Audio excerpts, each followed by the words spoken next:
Hello, folks. Welcome back. Welcome back, everyone. This is session 9 of GIGGS D&D. Oh, we're so deep in it now. I'm very, very excited. Welcome back, players. Let's take a moment to reintroduce everyone's characters, and starting mainly because she's wearing the horns today, and also because this might be a little bit of a Ruby Nick-centric day. It's Jem. Hi, I'm Ruby. I'm a tiefling. These horns are not going to last very long. I don't know how the boys are doing it with the beards, but this sucks. Yeah, we figure we should shine a spotlight on you now so you can remove the horns discreetly at your leisure if they start to get a little bit too uncomfortable. But good effort. I'm so glad they finally showed up. They did. All right, moving to, I'll say next best dressed with apologies to Scar, I guess, Impulse. Oh, you picked me. Hi, everybody. I am Brohini Dudestone, and I'm a dwarf fighter from the stronghold of Smolderhold, off on a journey to find myself and cool weapons. Yes, he found a little bit more of himself in the last episode, so if you want some Bro Dude backstory, go and check out session 8. Conquered his fear. He sure did. And also here to conquer his fear, it's Scar. Oh my god, you calling me so fast. So quickly. Mr. Wizard, a humanoid wizard that roams the 7 kingdoms. I do want to know from the last session why Mr. Wizard had a sheep costume in his satchel. Like, Well, what did he do with it? My chat says it's because I was on the lamb. So, Very good, chat. Well done. Yeah. Pun of the day from me. Yeah, maybe we can work that into Mr. Wizard's backstory when we get around to having a little showdown about that. Humanoid today, and no yoo-hoos. What's going on? We're getting closer to the Scar Fix 'em a lore. blowout. It's getting serious around here. I mean, I'm glad he specified humanoid. I was starting to worry he was just a collection of vapors, but I love that he who said knows? humanoid as if he's not a human. Yeah, exactly. Human-ish, kind of. It's borderline. All right, let's move on to the distinctly humanoid Grian. It's me. I look more human than I actually am, because I'm a half Goliath, half halfling, called Max Blunder, who's a cleric, and I keep our team alive and lead them to victory. And how well that works out for him every single time with no Yeah, no he concerns hits whatsoever. a shot every now and then. So speaking of which, our heroes are continuing to explore the realm of Paradox, a fractured version of the planes of existence that came into being through a magical catastrophe. They've learned that this strange land is threatened by a powerful undead creature called the Lich, who has split his soul into magical artifacts called phylacteries to prolong his life. After making the acquaintance of an old man named Gret and saving Max Blunder's former circus from an assault by the undead, the group has acquired one of these phylacteries from the circus's director and continued northeast to the Frostbound Crags. There they find icy terrain which chills them to the bone, and they have to fight off a yeti which Gret unexpectedly provokes.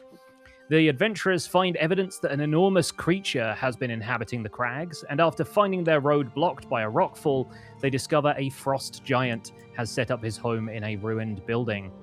Max and Bro befriend the giant, Vili, who gives them some furs to ward off the cold, and tells them he has found one of the Lich's phylacteries and buried it on the central island of a frozen lake. With Vili's help to remove the rockfall, our heroes step out onto the frozen lake, and Brohini Dudestone faces a nightmare from his past, a displacer beast, just like the one old Papa Dudestone used to hang on the wall when he was younger. Bro and the gang take down the beast, only for a greater threat to appear. A burrowing Remorhaz tunnels up from the ice. Between the group, they manage to bring down this monstrous creature and uncover the Lich's artifact, a bottle filled seemingly with his blood. Waving farewell to Vili, the group exits the Frostbound Crags, heading northwest to where a forsaken stronghold awaits. Does that all sound familiar? no. Woo! Never heard of him. It's been an intense journey. So we're going to return to the world map here. All right, if you will turn your attention to the map, friends, you will see where the group currently is. And I want to start by asking, as you leave the Frostbound Crags, who is driving the cart? I'm going to pitch for Bro driving, personally.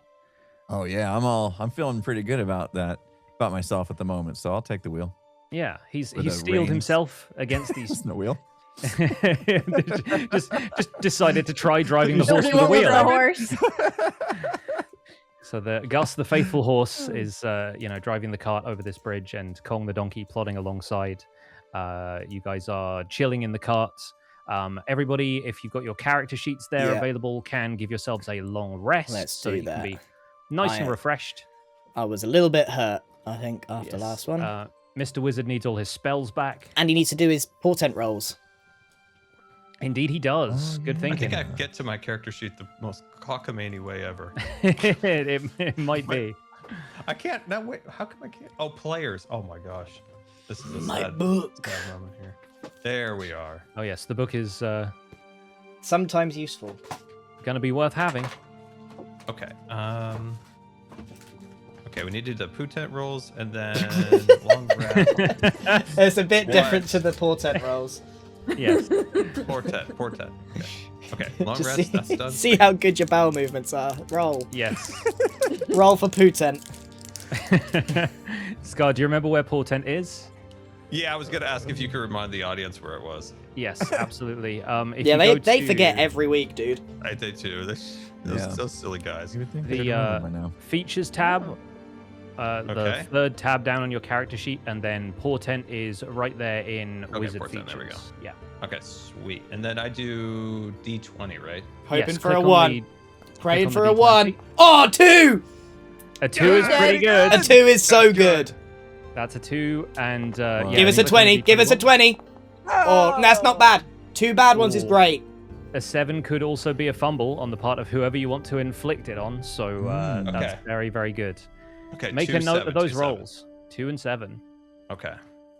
Excellent. So you guys are, as everyone's getting some rest and studying their spell books, and Mr. Wizard is sort of scrying to see into the future and see what the day might hold. You are passing along this wide bridge.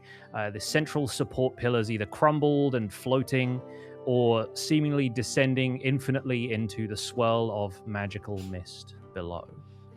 What's the chatter like in the cart as everyone is traveling? Is everyone feeling upbeat about the looming structure that is ahead of you? Max is bored. He's so sick of this. And Of course he is. he's got his hands behind his head, he's tapping his foot, and he's picking up random pebbles from inside and just throwing them at the back of Mr. Wizard's head as he's trying to do his portent rolls.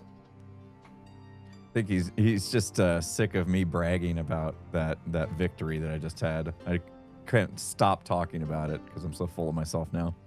So from the front of the cart, you hear Brohini Dudestone going, "And I'll tell you that, like, And at the I sa- slayed the beast myself with my axe." And Max is kind of mouthing it at the same time. Like, Yeah, he's got it memorized.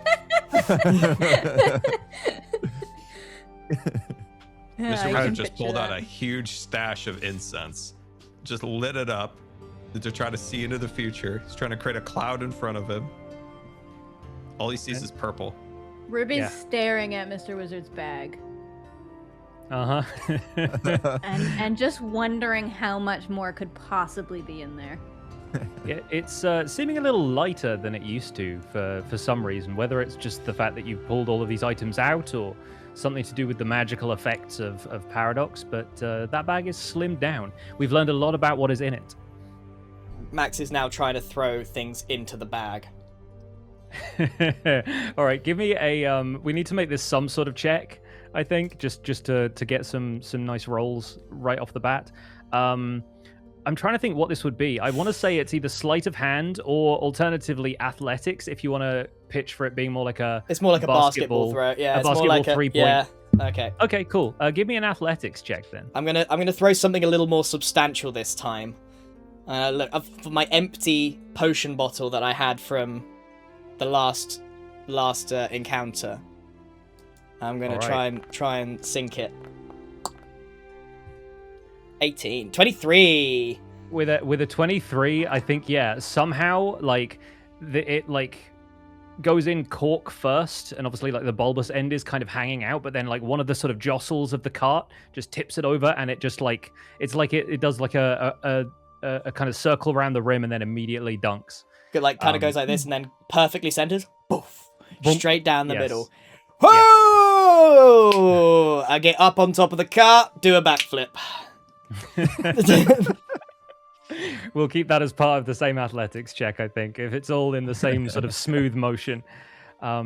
All right. When it went into the bag, it made a lot of weird sounds, like Yes. clinking. A bell went off at one point. A lot of very strange sounds happened. A Yeah, cat there's- meowed. I was going to say that at one point there's like an animal noise. It's like, you Yeah. know, whatever the Looney Tunes soundboard kind of comes up with at that moment. Right after the backflip is executed and Max sort of swings down into the cart above you, the sky seems to darken, and suddenly this burst of light erupts from the direction of the Lich's Tower, kind of southwest of you. It streaks across the sky, visible even against the brightest colors of this colorful swirl, and lands somewhere behind the stronghold, with this flash that illuminates the entire landscape ahead of you with blinding light. The stronghold is briefly a silhouette, and in a few seconds later, a magical shockwave ripples the air, kind of passes across the bridge, and stirs up a lot of like dust and stones, wafts the beards of Brohini Dudestone and Mr. Wizard. And I think a lot of Mr. Wizard's incense is kind of like blown away in the ensuing shockwave. Gret, are you okay? Magic, Gret! everyone. Oh, I'm fine. Just barely knocked my head off. Oh, thank goodness. I don't know what I'd do if I lost you, Gret. The feeling's mutual, Mr. Blunder. Let me take a minute to get back into Gret. I'm sorry. You forgot Gret was there. I don't even know where Gret was. I lost him. I was unsure if we still had him. With We us. got him! He's turning into this southern lawyer now. It's like, I do declare, Mr. Blunder, that you hit me with your shockwave. Right. So yeah, Gret is he's yep. Let me get my hat. My hat fell on the ground back here. So yeah, he sort of fumbles in the dirt for a second, grabs his straw hat, and then like jams it even tighter on his head. Guys, what wizard? What was that? Did you see? Woohoo, magic. Magic. That's it. Great. I could have guessed that. Ruby, take I know a what it wad of was. Incense, and I just pat you on the head. Now you have a bunch of red smoke on your head. What was it, Max? Magic. See, we can all do that, Mr. Wizard. Mm-hmm. I'm gonna kill everybody in here. Bro, you got a good view. You're driving. Where'd it go?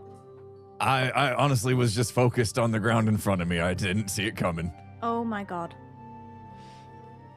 I took the opportunity to let some wind out when it passed. I would have got away with it if I didn't tell you about it. Well, there's an advantage of being in the driver's seat. Now I just put the whole incense bundle next to you. And the cart rolls on despite these magical disturbances through the gate at the far end, and you arrive outside of the stronghold, which now sort of looms large on this cliff in front of you. But there are some lower structures that seem to be part of the entrance, and you pull up in front of what seems to be some kind of chapel of some kind. Yeah, it's unfamiliar to any of you architecturally, but there is a set of stained glass windows, 4 stained glass windows, coincidentally enough, merch, Grey.store, and there is a bunch of like foliage and stuff. And honestly, I think for the first time you're seeing a little bit more green creep back into the landscape as you head over this bridge after having left the frostbound crags. It's actually a little bit of a relief to see some more life returning to the world. But I'm going to move us Did over we pass to... a church? Is that what you said? You are arriving, in fact, at what seems to be the only open entrance to this place, but it seems like it may be worth your while to go through rather than around. Not least because this is a massive structure that seems to be built on this kind of cliff that makes it quite difficult to pass through any other means. And so we're going to shift over to our next map. I'll wait for everybody to queue in. Desmond, have you been here before? Oh, yes, I have. I preached here. What? Masqueraded LARP. I At a LARPed as a stronghold? religious man up in this cathedral. Made sweet coin. I was being sarcastic. There's no way you've been here. In my dreams. He just makes stuff up. He just makes it up, Max. He Yeah. makes it. It's useless to ask. All right, what do we have here? Gret sort of jumps down, finds a place to tie up Kong the donkey, just kind of like leashes him to a nearby tree, and says, y'all want to explore? Yeah. Oh, yeah. Lead Look at those the way, Gret. gargoyles. Lead the way. Oh, you want me to lead the way? Okay. He steps on through the threshold. Says, "There's a big room." I want to go investigate the statues. Nothing who is this? Nothing escapes your eyes, Gret. So you enter a large 12-sided hall, which seems to be some sort of chapel or temple. And yeah, the stained glass windows you can now see from the inside sort of splash these vibrant colors on the floor to either side of you. And there are various altars, statues, and other decorations throughout the room. 4 stained glass windows, you say? Yes. That'd look and nice on a shirt. As you are exploring the nooks and crannies of the entryway to this building, you hear a voice from a balcony in the far left of the room. And stepping out from behind a pillar, observing you all with a smirk on his face, is a tiefling with dark red skin wearing a black robe. He says, "Oh, finally you show up. Took you long enough. Although I suspect time ended along with the rest of the material planes, so who really knows?" Torment. "Oh, is that Ruby? I haven't seen you since the tournament. You been well here at the end of the world?" Bro, Didn't we? get didn't your we see the axe word? out! Woohoo, isn't he a bad guy? Don't kill him! That Don't guy. kill him! He's a Bad guy. bad man! You don't know that. As Torment sees the group of at least Bro and Max bristling for a fight, he holds up a hand and with the other hand kind of twitches his robe aside like a gunslinger, and you see the dull gleam of this charm made of bone hanging from his belt. And he says, "I'd prefer to avoid a fight. It'd be a melancholy business ending the life of a fellow thief and her companions." And his eyes kind of fix on Ruby for a second or two. Explain yourself! Because I don't understand, and I know for a fact 2 other people don't understand, and we will use some magic against you. Don't worry, Torment. Max doesn't actually hit his shots very often. He's got some work to do. Why are you here? I'd ask you the same question, except I know what you're after. The pieces of the Lich's soul, the objects that sustain him. One of them is in this place, and it is closely guarded. Why else do you think I'm here? You're guarding it? More interested in stealing it, like the old days. He's working for the Queen! The bad Queen! I'm There's not no working queen for here. anyone. Not anymore. How about you? You still working for the king? Course. Hand on heart. Wow. How loyal his subjects are. He's the one who caused all this, you know. Him and the queen. They both just wanted power. And like children playing tug of war with reality, they ripped it apart at the seams. And oops, now no one gets to have it. Yeah, but this is your fault. You brought the Queen over and interrupted the King's victory, and my victory as an extension. I Yeah, blame it all you. worked. It all worked quite well. As an experiment, I was curious, but it's an experiment my master has been waiting to conduct for a long time. You and I had the honor of playing a crucial part in his plan and being there to witness it firsthand, to see his vision realized. Max, would you like me who's to your turn him into master? a frog? Do you know how to turn him into a frog? Is that real? I could try. I'm pretty sure Mr. No Wizard, frogs! Mr. Wizard No doesn't know frogs! polymorph yet. Dude, Just to clarify. You should definitely try and turn him into a frog. absolutely no frogs. Why are you Okay. defending him? Satchel. He's the reason we're in this mess. Yeah, I take offense to the fact he thinks he can defeat us in a fight. Okay, have you seen how many people I kill with my knives? Have you seen it? Ruby. I pull out of my satchel a glass vial. It just says pond water. Ruby, throw this on him. No, I don't think I will. I mean, he taught me how to throw knives, and he's better at it than me. He can beat us too. No, I think we shouldn't kill him. We should find out. Well, Torment, who's your master? Just sprinkle the water on him. That is something you don't get to find out. At least, not right now. I'm behind the frogs. Ellis, give it a go. Use your spell. Hocus I pocus. pop the cork and throw the vial No. at him. Okay, cool. Mr. Wizard, please make me a. We'll make this an athletics check, similar Oh, to no. Max's 3-pointer earlier. Oh God, I don't know if Mr. Wizard has athletical ability. He's got a +1 in athletics, so we'll see how far that gets him. Somehow.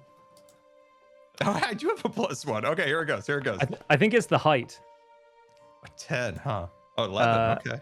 11 is not going to beat his armor class. The bottle smashes ineffectually somewhere a little bit lower the balcony, and he says, I can see where this is going. I'll be going inside now. Best of luck getting past the doors. And if we should meet on the inside, I assure you, it's nothing personal. Before I leave, though, consider who you're traveling with. Ask yourself if you're truly safe in the company you keep. Max looks And as he says that, very intently at Mrs. Cat and squints his eyes down at the cat. he disappears from view.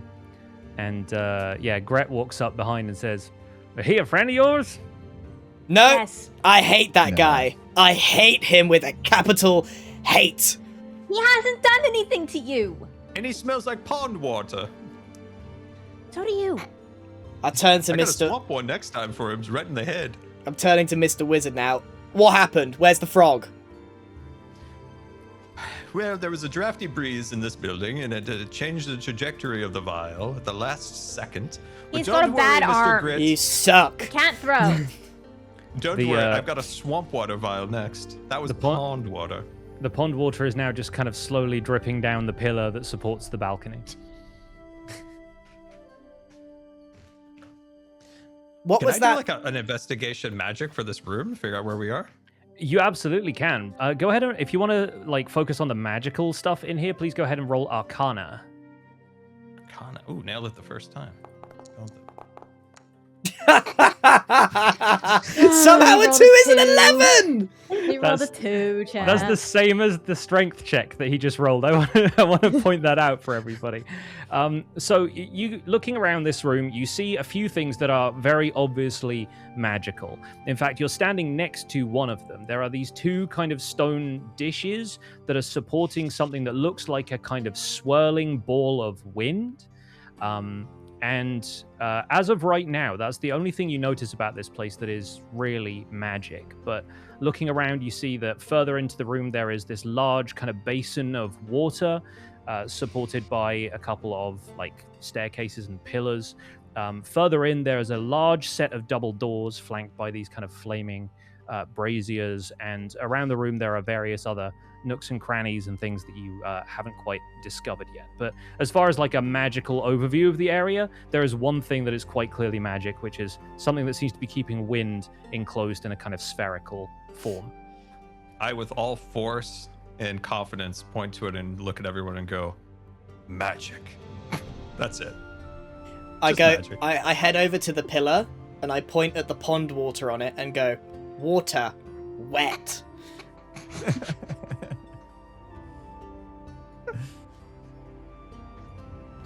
Not exactly proving ourselves yet, are we? Guys, will you actually kill Torment if we meet him through Yes. those doors? Without hesitation. Why?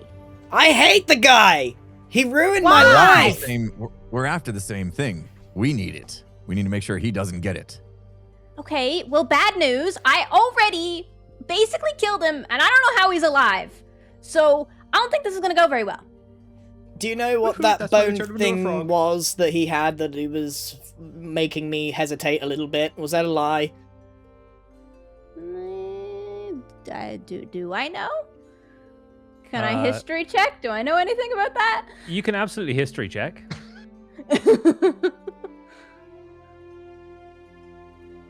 Look back into your history Have I with seen this it guy. before? Oh God. Probably not on a 9. With a 9, you can't identify it, and you don't recall ever having seen him wearing it. It's not something he had during your thieves' days. You can be fairly confident of that. No, he didn't have that when I knew him. So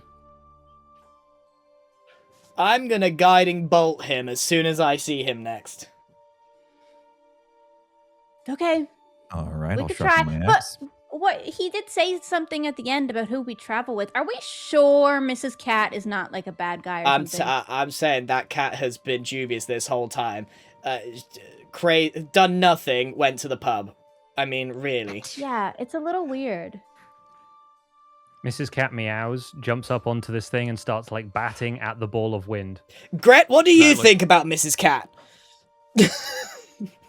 I mean, I think she's a delight. She pretty good company as far as I'm concerned. Gret thinks everything's a delight. I'm an easygoing guy. We can always trust Gret. Mrs. Cat does as Mrs. Cat wants. And guess what, everybody? Magic. And I put my hands in this pattern over the wind. Does seem I this wanna cat is interested in Wander this over to ball these. here. What's going on in these like coffins? Oh, Ruby, yeah. that's a dead person. Thank you. Wizard. So these seem to be kind of like sarcophagi or, kind of tomb markers of some kind. This one depicts a woman wearing a flowing dress. The staircase to the south seems like it'd give you a better vantage point to look at this, because where it is, it's kind of raised up quite high off the ground, and at Ruby's height, it's a little bit difficult to see the details. Mr. Wizard can probably get a slightly better angle, but again, the stairs up there lead up. Yeah, come up here. No. Maybe you can see it. No worries, Ruby. I have a small step stool. Reach into my satchel, just pull out like a 3-step stool. No, In addition to the ladder that you're already carrying, I think it's- I'll not be dignifying that. He's imagining it. I head over to Gret and pull out my pipe and just ask him if he's got any. Yeah, he fills you up. I'm just gonna hang out with Gret while you guys go and investigate. Sure. So Ruby, as you step up onto the top of that staircase, you hear a sort of soft click from the ground below you, and it seems like there is some kind of platform here that like sinks slightly into the ground as you stand on it, but nothing else happens. From the top down here, you can see that this woman that's depicted on the tomb seems to be like a water barrier. Think of a water bearer, like the zodiac sign Aquarius, kind of like she's got like a jug, and she's sort of a traditional looking dressed carving of Guys- a woman. Something clicked. I'm currently filling in Gret on what happened prior to the world splitting, about the Queen turning up and Torment being involved somehow, and how I hate the guy. Max! And y'all beat him in a contest? Yeah, Max! kind of useless. He didn't have my wit and ingenuity, Gret. I bet he didn't. Max! I know Ain't many who do. exactly who I can trust and exactly who I Oh can't. my What? Can you stand on that square that's like right next to you? Fine. Just continue talking to Gret. Did you hear Bro's wandered anything? up Did you here hear and has anything? Also discovered a weird looking square on the ground. Did it click? I don't know. Max, you do hear a click as you step on this thing, I and you jump sort of on like, it a few times. Yeah, it's Yeah. clicking! Great. Everybody stand on one. Okay, I found one up here. y'all want me to stand on one too? Absolutely. Yeah, How about Gret. the one over there on the right? Okay. Gret climbs the staircase over here. Wizard? Oh, hold on, Ruby. I'm having my lunch. He's like Would you leaning like up any against the soup? pillar. Ellis! I want to get a ghost dagger and just shatter the soup bowl. Get over there. Mrs. Cat starts to lap up the soup. Stew. All right, everyone steps on a square of stone. You each hear a click, but nothing else happens. Let's all jump at the same time. No, that's not it. Ready? 1, It's not it. 2, 3. And I do a backflip. Max backflips in place, and the pressure plate clicks once again, but nothing else happens. Shall we try the doors, everybody? Maybe we all have to backflip. Just hear me out for a second. What if we all did a backflip? There's no way. Gret, how's your I can tell. backflipping? Ruby, as you approach the doors, you see there are carvings, like fairly intricate carvings in the doors that seem to represent like the classical 4 elements of earth, air, fire, and water. Yeah, that is the extent of what you see here. Max is now just patting the thing with 1 foot, trying to make it go. Click, click, click, click, click. It's still clicking, Ruby! That's great, Max. Can I just try the door? Is there like a handle, a lock, anything? It seems to be closed by some sort of mechanism you can't see. They are very large, sturdy doors, and they don't respond to you pushing them at all. Ruby, have you tried talking to the door rather than force it? I suspect it's something to do with the bowls of air. Have we considered doing a backflip? All 5 of us. Just on the click. Big bit. Maybe it's just a really stubborn door. It needs impressing. Yeah, give me a second. All right, I considered it. We're not doing that. Wizard, do you think you can move the air onto the clicky thing? But did you consider just asking the door to open? Okay, we'll consider that as Brilliant. well. Give it a try, Wizzy. I command the doors from Mother Earth to open wide upon yourself, please. Thank you. Woohoo. You hear the faintest rustle of leaves outside, All right. and nothing else. That definitely worked. Right. It's just with We've the door considered outside, all the Ruby. stupid plans. Can Yeah. we go with the one that's written on the door now? Yeah, Max is done messing around and he goes to pick up the ball of air. I don't know if that's going to work. Your hands sort of go straight through it, and it feels kind of like you've got your hands in one of those Dyson air blades, not a sponsor. It's just like this sort of like blade of air sort of passes over your hands. Yeah, that's it. Doesn't seem possible to pick it up through conventional means, let's say. Hey! Oh, has anyone got any ideas? Well, we can move the dirt easy enough. And the water. And I don't know how we're gonna move the fire. Has anyone got And then there's psychic 5. powers? What's the 5th one? Is there any wizardy investigation I could do with magic on these windy bowls? Yeah, if you want to just roll me investigation, since you already used Arcana. Yeah, I would like to investigate as well. I bet Sure, Scar go might for it. have it. A 24 is pretty good. Green, you think you Yeah. can beat that? Yeah, I'm gonna do it if I can get my details up. What was I doing? Investigation? Investigation. I'm looking really closely at it. Oh, not bad. Not Nice. bad. Okay. So I think Mr. Wizard and Max, this sort of occurs to you at the same time. You have equipment on you that can be used to move air around. The ladder!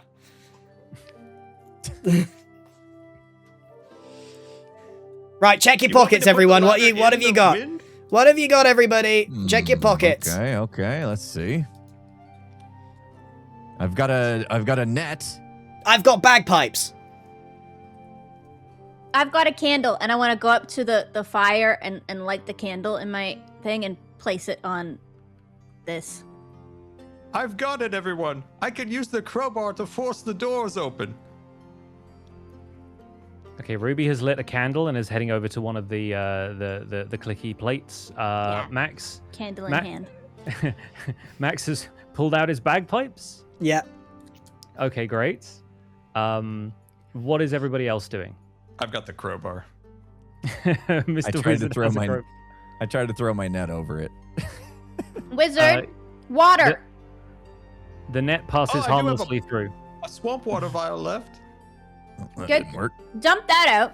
Get some new water from that over there, and put it on the square. Grant, do you have any water? Oh my god. Let me check. Nope. But there's a big ol' thingy of it over here. Max is Oh, now I thought playing at the air. Okay, as Max starts to play the bagpipes, this ball of wind gets sucked into the one of the pipes of the bagpipes, and much as I hate to say it, we're all going to have to imagine this instead of actually doing it. The bagpipes begin to play continuously. Guys, I got it! Great. Okay, get on a square. Okay. I go back on the square. You Lord. hear Wizard, Listen to water. this. you hear a click. I'll put you more squarely on the square. There we go.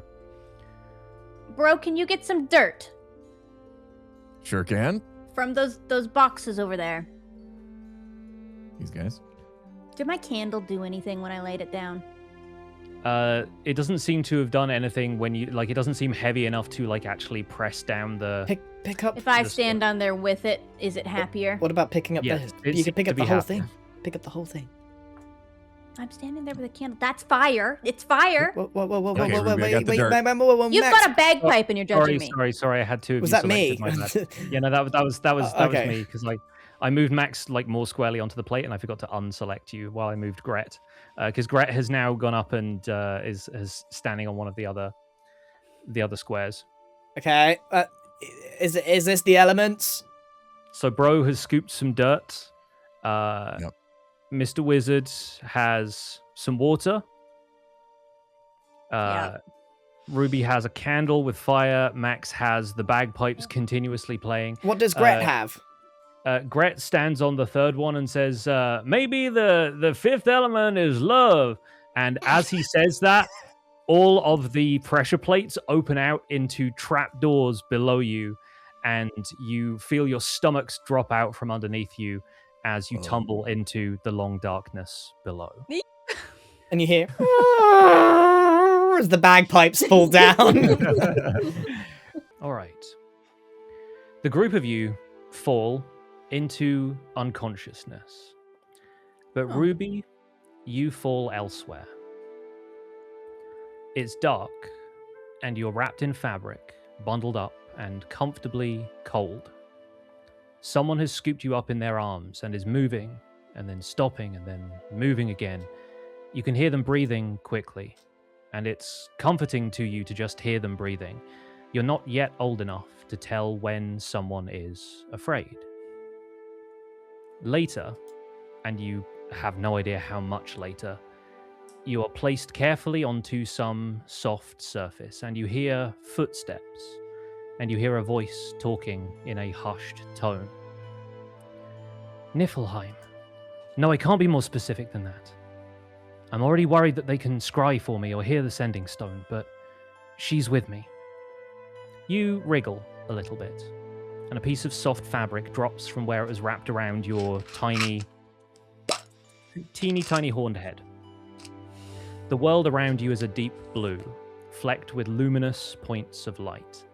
There are tall trees and standing stones, all casting deep shadows. And standing in the nearby shadow is someone very important to tiny Ruby. Regardless of what little she remembers in the waking world, we are in Ruby's unconscious mind now. What does Ruby's mother look like? Like Ruby, Like But- a but older, wiser. older and a little bit more purple. Yeah, she has darker sort of skin and the sort of not quite like eggplant kind of tone, but yeah, I think her horns are slightly different to yours as well. If anything, probably have a mix of your parents' horns, and her tail is like a little bit softer, less whippy than yours. Yeah, sort of rolling over on one side, you can see her sort of talking in a sort of agitated way, but your mind is still too young to truly grasp what's going on here. She says, "Listen to me. The blade itself is not a danger to her. She won't be able to wield it until she's older anyway, but they will want it back, and they will tear apart our daughter to get it, and I refuse to let that happen." She takes a moment, settles down, and says, "I'm taking her to the mountain. From there to Arborea, and I've got enough to barter passage to the City of Doors. Look, we're running out of words. I'm going to give her the water from the river. Be safe." And the cool water is there, being poured gently into your mouth, and the memory begins to float away, as though dragged on a current towards a vast and unending ocean. The last thing that comes to the surface is your mother's voice. "My little one day, in a life far away from this place, you'll have everything you want. One day you will look up, and all you'll see is darkness, but you'll smile because your work will be done, and you will have stolen every star in the sky." The group of you awaken in a dark cave, your bodies still aching from the fall. Give me one moment to copy everyone over to your new location. Hopefully in more or less the right order.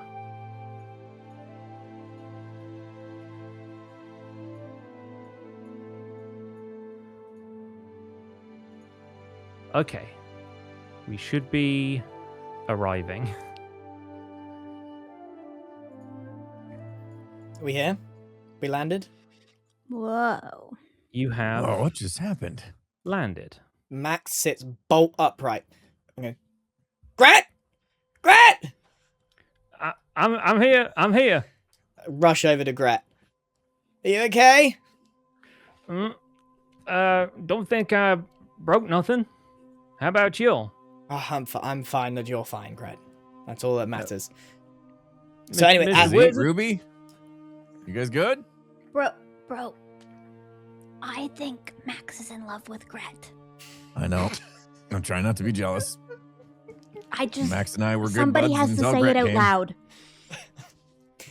So, Gret, as I was saying, like, I just think the faking has a point. And I just don't see any reason not to trust him. The rest of them don't think that he's any good, but he's been nothing but a delight to me. I was just wondering what you thought. He seems like a good dude. I'm more worried about where we are now. That's what I'm saying. He's a good dude. And I kind of just wander with him over to the other guys. Did I land on a bro. body? What is it? What is this? So Ruby, I as think you that thing cushioned your fall. Yes, as you pick yourselves up and your eyes adjust to the darkness, obviously the first thing you see is each other, and you sort of check everyone else is okay. Everyone seems unharmed for what it's worth. But you are in this cavern with pillars of rock holding it up, and far above in the ceiling you can just about make out openings through which you must have fallen. That was There are these... quite an elaborate prank that they just pulled on us, by the way. Give us a puzzle, open the door, we fall in a trap. We look up, I get it! I think the puzzle was the elements of the world, Max. I pick up some dirt. And this is dirt! Mrs. Cat comes over to Max and starts nuzzling against your legs. So looking around you, you see these sort of tangles of spider webs inhabiting the deep corners, although perhaps fortunately the spiders do not seem to be home. There are tree roots with sort of loose rocks tangled amongst them, sort of making their way through cracks in the stone. And on the south wall, an opening seems to have caved in. There are these destroyed minecart tracks leading to a damaged buffer stop, and the minecart itself has rolled to one side, detached from the rail, but otherwise intact. A really awful smell reaches all of your noses around this point. Oh, Gret, was that you, brother? Oh, boy.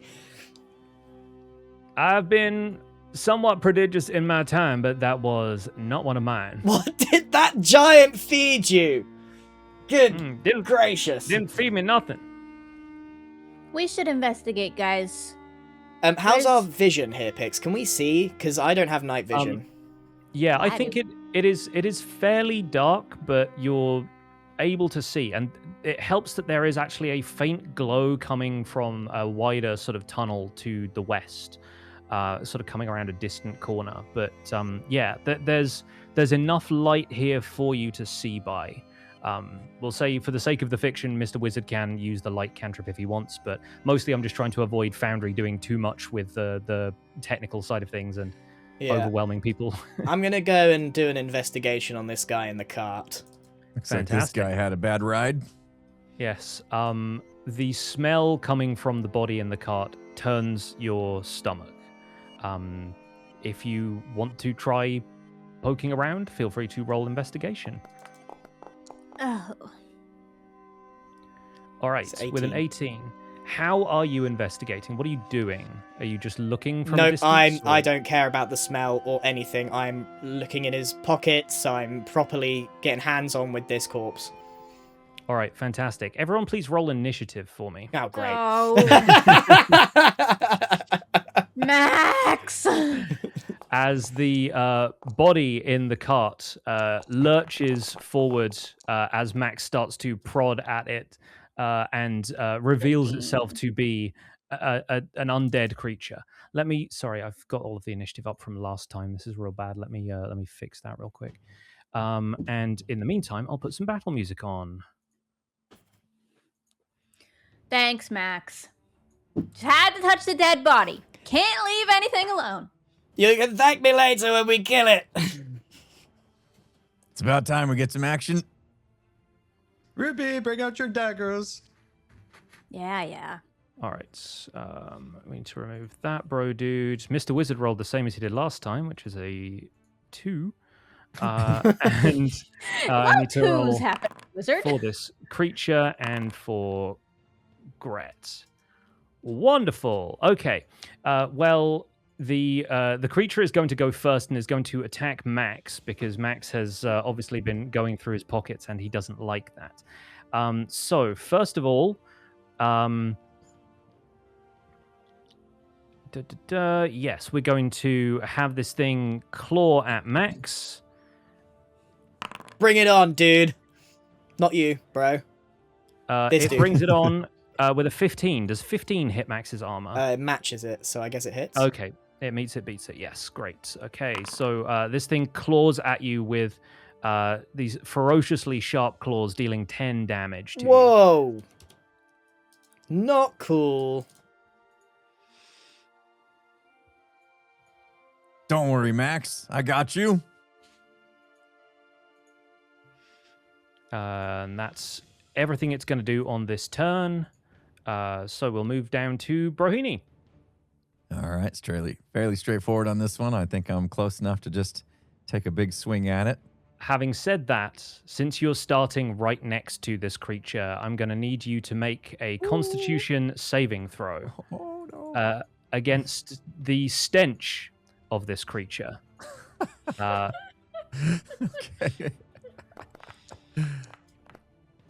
I can handle it. Yep, you Smell worse than the keep. And technically, you should be making this roll with advantage as well because you have a dwarven resistance to the effects of poison. But in this case, you nailed it. So go ahead and roll the attack you were going to do. All right. Sorry to They interrupt. don't bathe, Max. Okay. Woo. That's absolutely going to hit with the immovable axe. So please go ahead right. and roll that damage.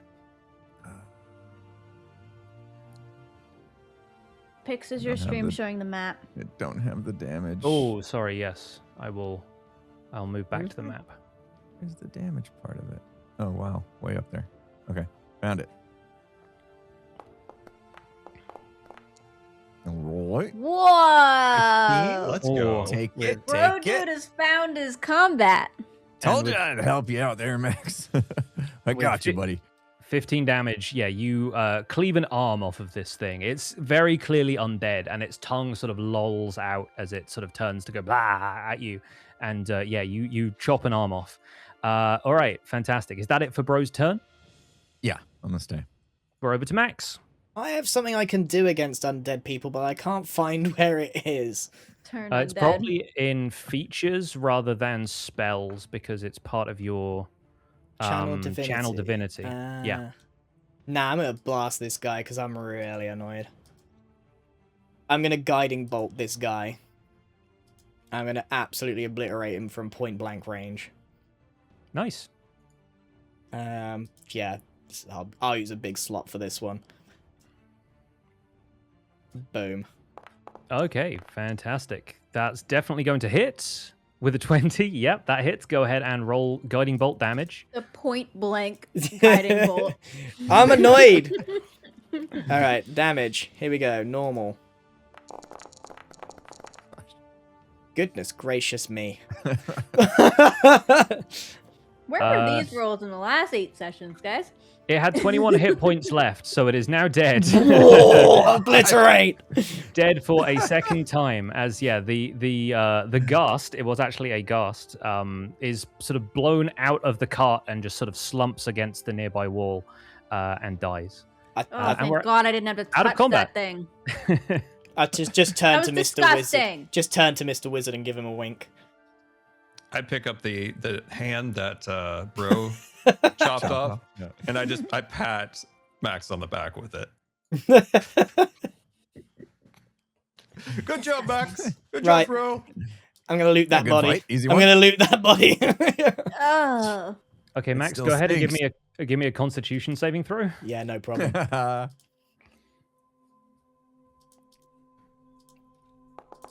I'm really hoping that, like, oh god.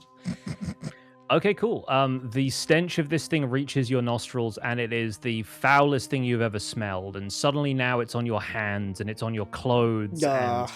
And on a failure, you have a very brief bout of like nausea. It effectively amounts to you having the poisoned condition until the start of your next turn, but we're no longer in combat. So for the next 5 seconds, you just feel absolutely wretched, and you start like trying to scrub to get some of the smell off of you. Ugh. Ugh. Disgusting. Bro, you're up. You can go and find what he's got. Nope, stop touching it. I'm good. I'm good. There I'm is just literally no need. He's doing probably this smell a got little bit something better on over here, him. by the way. Ugh. Let's gather ourselves and explore. Ruby, I don't have Quiet. a coin to my name. Do you want one? I just take I one want gold coin his and throw it at him. coin. Not worth it, Max. Okay, I follow just retching. Can we see what's ahead in the There cavern? seems to be or some can I light, see? and also it What's my- smells better over here. So I say we go this way. Since Bro says that, actually, there is now a slightly different smell on the air as you pass this rockfall. But if the group is continuing down the tunnel, then we can move to where you head next. There's a smell in the rockfall? If anyone wants to investigate, then you can. But yeah, if you'd rather press on into the cave, that's totally fine. I don't I'll mind. investigate while retching. Cool. Oh. Okay, yeah. I think honestly your senses are just too befuddled to really make out what this is. You're just like, okay, that's another smell I don't really feel like going near. So yeah, that's I think Max follows up with everybody just kind of still gagging slightly. I hand Gret my arm that I looted. Oh. So he's just gonna hold the arm for a little bit. He sort of holds it very, very gingerly at arm's length and then some. Great. So everybody moves Oh. into the next Disgusting. area. Yep. Looks like Yeah. it. Fantastic. So, as you enter this next room, despite the darkness of the cave, there is more luminescence here from these clusters of mushrooms scattered in small patches around the room. And the cave walls, much as in the last room, seem to be hardened rock, and the floor, now that you can see it a bit better, has this sort of ashy, volcanic look to it, although the environment here feels quite damp and cool. There are some boulders of some other kind of rock kind of littered throughout the cave. Guys, mushrooms! I immediately go down and touch the mushrooms. Fantastic. Careful, Make me Max. a constitution saving throw, please. Oh. I'm moving away from him. Gret Oh my also god, it seems- was almost a 1. Gret also seems enthusiastic about the mushrooms. Max, yeah, you feel like you've... I think you breathe in excitement and you immediately inhale some spores. Ugh. And you start to feel, again, like a wave of nausea that sort of persists this time. So you are going to have the poison condition for a little bit longer this time, especially since this is now compounding. Max, we must be careful. Go carefully. I'm That's why I used the hungry! dead arm I used. We don't Gret, know use where the we dead are. arm.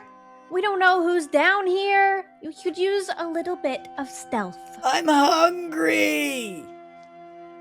I'm also going to have Surely you have Gret. eggs in your pocket, Max. Gret I'm is all gonna out make of a Constitution eggs. saving throw. What was that? Gret is making a Constitution saving throw. He's fine. He rolled a 19. He's fine. Sorry. Remind me what everyone else was doing while I got distracted by trying to I've find. taken the dead arm and I've scooped up some mushrooms to examine them. So Okay, I don't cool. have to touch it. Yeah. You're able to see these kind of like luminous spores kind of given off by these mushrooms as you take a peek at them. If you want to try and investigate what they might be, feel free to roll an investigation check, or a nature check actually would be preferable in this case. While I'm investigating, I am dangling it over Bro's head right now. I've got pretty good nature. I got +2 to nature. Where is... So you said nature or Yeah. survive? Yeah, nature. Nature, gotcha. I feel like I rely on We are investigation really on it far too today. much. With an 11, you've not seen these types of mushrooms before. You're fairly certain that if you're not able to identify them, you probably shouldn't eat them. That's about as much as you can determine. But you know that there are luminous, sort of bioluminescent mushrooms that grow in caves. You might have seen them before, but these are a particularly pristine specimen. Max, it's a 50-50 if you can eat them or not. Don't eat him. I just need some seasoning. Okay, and Ruby and Bro. What's going on in this entrance? What can I see? Has Yeah, anybody bro's kinda been just here? Are there wandering around, footsteps? flipping rocks over. So Ruby, further down that tunnel, you see that the cave wall takes another sort of turn, and it's kind of dark down that way, difficult to see. There doesn't seem to be the same kind of glow from that direction as there is from these mushrooms. Bro, as you're flipping over these rocks, you notice that there are these sort of rough holes in some of them, as though something has been like chipped away or pulled out of them. And as you look around, you notice a bunch of the other rocks in this cave all seem to have a similar effect. Some of them look like they have different colors even. Little pebbles scattered around. They were mining. It's a I wonder if there were any rubies down here. That would be so cool.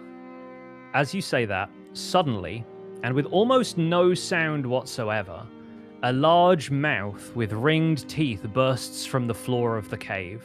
Oh, good. Enemy, Right on our wizard. everybody! Enemy! I It finally emerges- figured out Mr. Wizzy's real name. It's No actually one- Captain Obvious. No one cares today.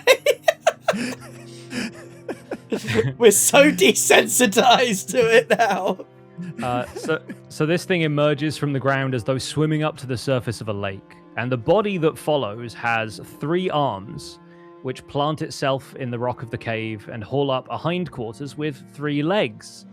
An eye opens between 2 of the arms, and as it turns to regard you, you notice it has an eye on each of its 3 sides. Atop all of this, though, kind of like a cactus flower, is this squid-like mouth with sharp teeth all pointing inwards. I'm going to give you a quick look at what this guy looks like up close, because I can show you this. If I can click that. There we go. Ooh, that's a fun-looking guy. Cool. That's the guy. Wow. And I like him. Max, you hear this creature, like everyone else hears it sort of bellowing in this sort of bassy, grinding kind of way. Kind of like the guys from Dune. And Max, you hear it say, flesh creatures. These aren't tasty at all. No, they won't do. They won't do. Would you like some mushrooms? Fine fellow. Oh, no, not interested in eating the mushrooms. I heard a gemstone, a ruby. There was someone here holding a ruby. Sadly, We've not. got a ruby if you want to eat her. So Whoa. none of the rest of you understand what this thing is saying. Only Max currently understands it. What language is this? Great question. If you think you would identify it as a language, go ahead and roll me a nature check, maybe. Surely I know what this is. No? I can roll a nature check. I'll roll a nature check since I understand him. I'm just trying to understand you. Ooh. 17. All right, Ruby, you've heard of elementals before, and this is not necessarily one, but it's a creature that seems to be made out of like a living rock. And so you would guess that it's speaking some like dialect of primordial. Max, you have no idea how you can understand this, but you can. It says, "Wait, you," and it looks at Max specifically and says, "You've got a fire rifle there." Yeah, I do. I just saw that in my battle. Pick it out and go, eh? I could smell it. Such a candied morsel. It's got a fiery heat. Give it to me. Let me savor its taste, and perhaps I will consider helping you, stranded meat things. Well, just hold on. It's the small. It used to belong to the small imp. Ruby, do you mind if I give this fine fella? He wants the rock. I don't really need it. It's just been weighing me down. What? In exchange for what? Oh, he said he's going to help us. He's really friendly. So- Okay, can you start actually translating everything he says to us? I could try. It's not a language per se. It's more like Okay, give feelings. me the vibe. The yeah, vibe. it's like vibes. I can give you vibes. Anyway, I'm just gonna like give him the rock. I just give him the rock. Fine. He Keeps sort him of from eating us. Good. He takes it from you gingerly, like drops it into this maw, and you just hear this horrible crunching sound coming Ugh. from the top of this thing's head. He goes, "Oh, it's been a while since I had a fire open. Oh, yes, that'll sate the appetite for now, of course." So, do you live here? There's a lovely cave. Well, I live here for now. I was ejected from my home, but this seems to have been an appropriate domicile until, of course, I ate all the gems. He says he's homeless. Okay, well, can he help us? Yeah, can you help us get out of here? We were trying to get into the citadel above, but somehow fell for an obvious trap. There's an obvious trap. Yeah, well, I've been unable to tunnel my way out of here, you see. The ground here is magically infused, makes it very difficult to pass through in the way that I do. But perhaps I can point you in the right direction, yes? And perhaps if you find any more morsels, there shall be some for me. Great. I put my arm around his shoulder. Let me introduce you to Gret. I pull him over to Gret and be like, "This is Gret. I don't know if he understands you." The Zorn looks down at Gret, and from Gret's perspective, just goes, and he sort of like looks sort of affronted and says, "Nice to meet y'all." Yeah, He's he's happy to friendly? see you. Yeah, definitely. If you've got any rocks, Gret, I think this fella would love them. I'll see what I got. Gret rifles through his pockets, but doesn't really seem to have anything. Particularly I'll tell you what. Let me introduce you to my other friend. I bet you he's got all sorts. This is Grant. He has all sorts of rocks, probably. Not an enemy. Hello, not an enemy.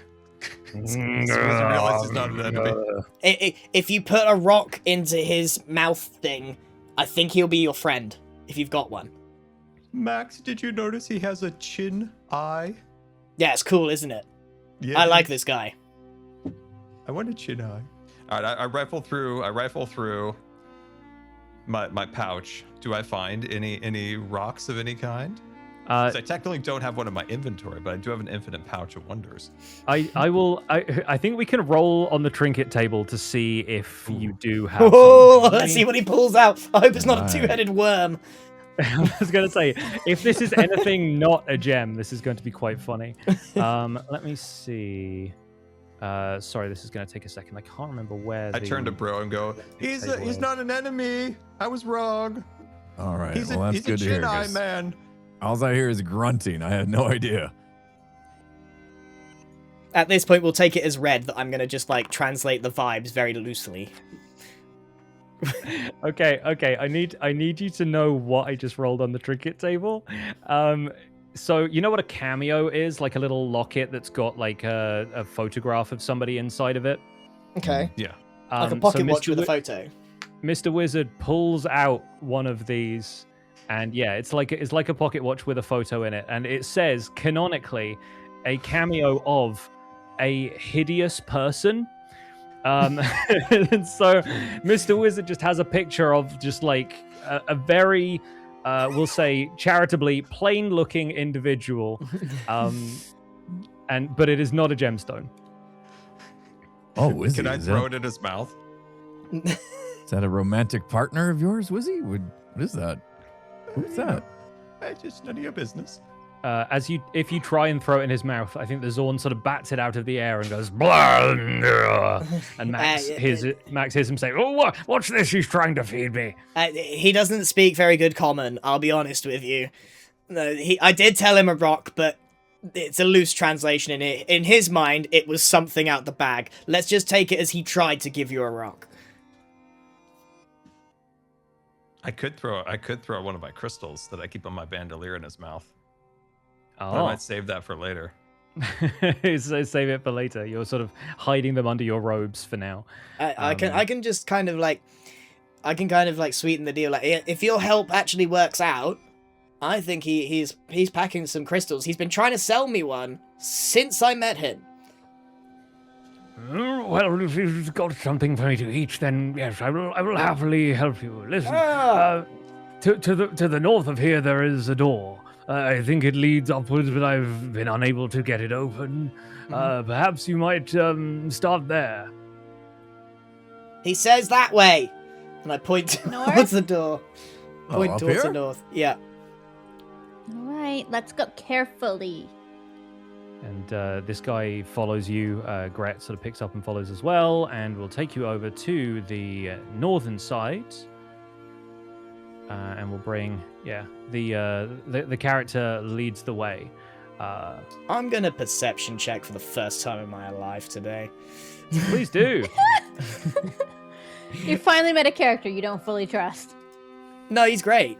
There's nothing. Yeah, I mean, nothing- that'd be an insight check if you didn't trust him. Yeah. Oh, that's I true. trusted him the second I understood him.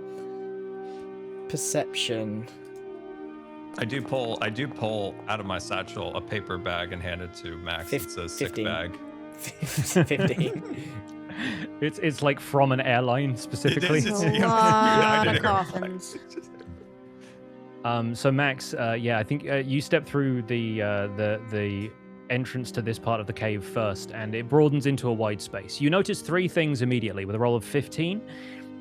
There's a large set of double doors at the far end of the room, carved with intricate designs, kind of similar to the ones that you saw in the room upstairs. You notice that there are a set of earthen plots around the room, decorated with borders and tombstones. And on a large rock pillar directly to the right of the doors, someone has carved the phrase, "Return them to the earth." Now, bear with me while I roll something real quick. All right, cool. Everyone prepare to roll initiative as 5 zombies emerge from these graves and get ready to fight y'all. Oh, good. Enemies! There's no More active undead. encounter. Great. Let me try again. Yes, now there is an encounter. There we go. I'm going to roll for 1 zombie just to save time. All of the zombies will be acting on the same 23. turn, which is great because they have a -2 to initiative. I got a -1, so that's Oh my a gosh. great start. I'll roll for Gret and the creature as well. Excellent. Okay, let's get into it. We are starting at the top of the order with Ruby Nix. Ruby is so excited to get her blades going, so I'm gonna plant my feet so that I have a lovely advantage, which is probably not how that works, but the VOD will let me know later. And then I'm gonna throw a dagger at this guy closest to me on this side. Yeah, this This one over guy. here. Yeah. Fantastic. Good stuff. All right. And I forget literally everything. Here I go. Attacking.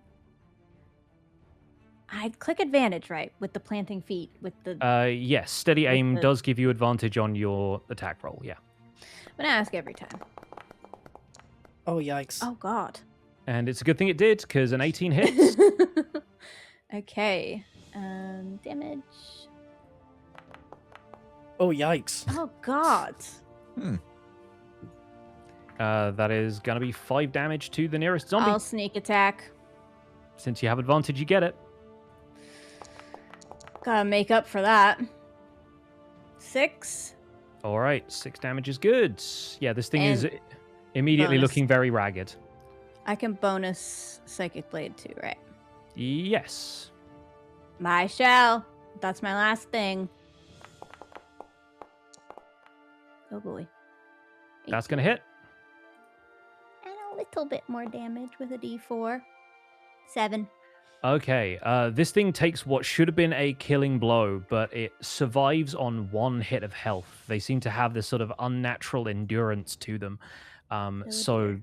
that zombie, takes a bunch of hits, and Ruby sort of like cuts it in all the places things should die when they are cut, but it still manages to remain up.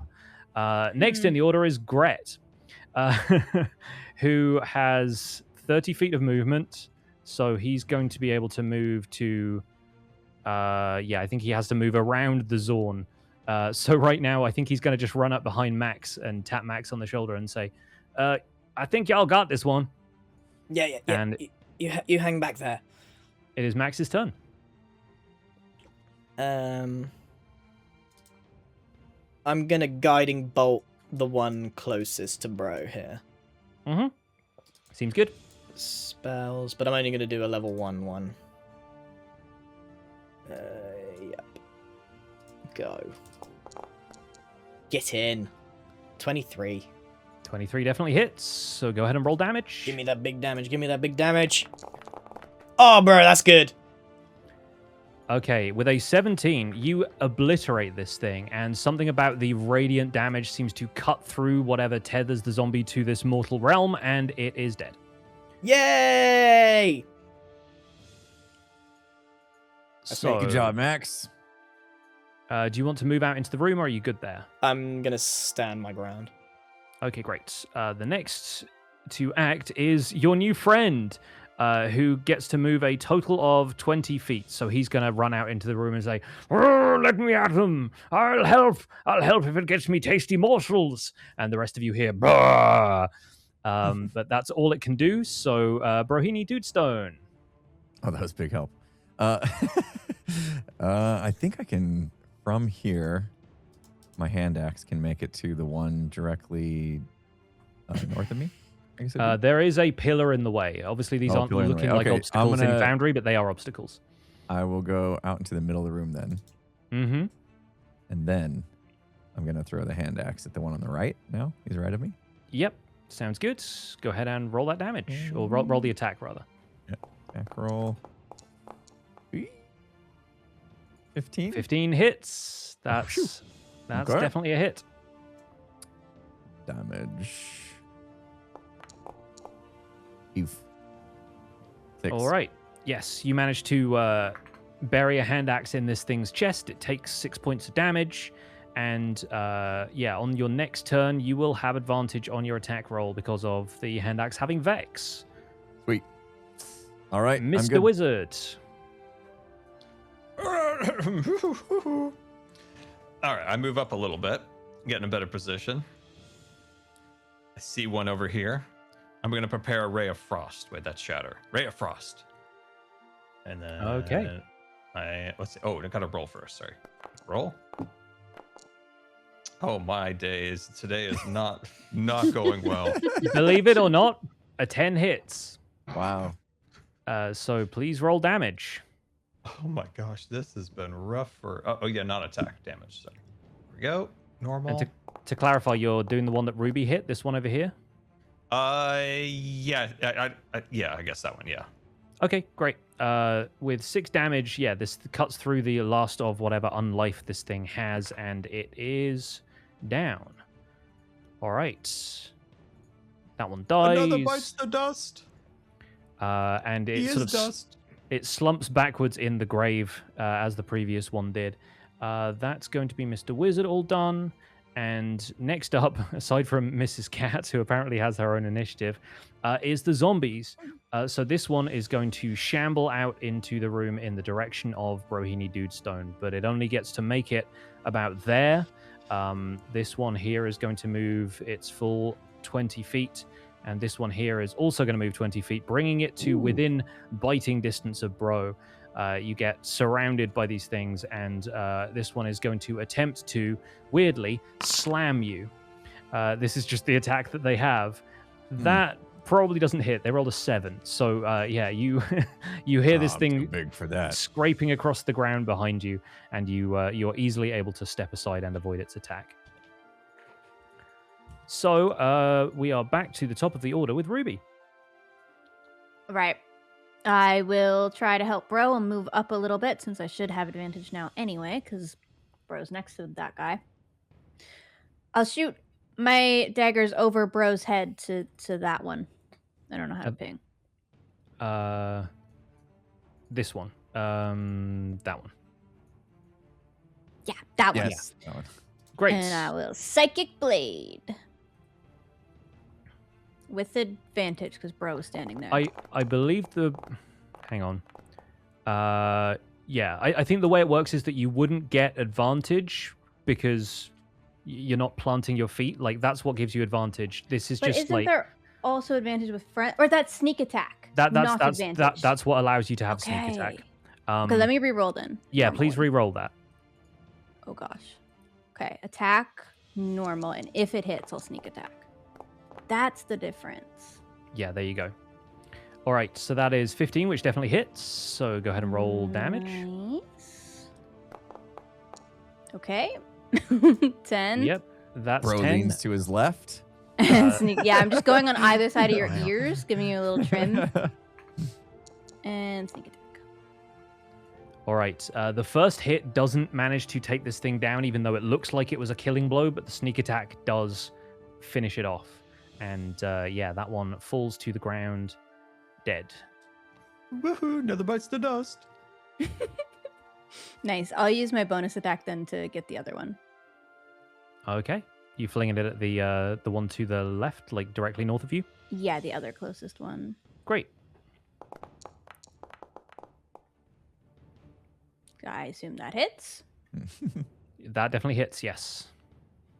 And a Get him, Ruby. little bit more damage. 8. Nice. 8 is a pretty clean hit. Very good. Yeah, this zombie immediately looks ragged. That everything for Ruby? That's it.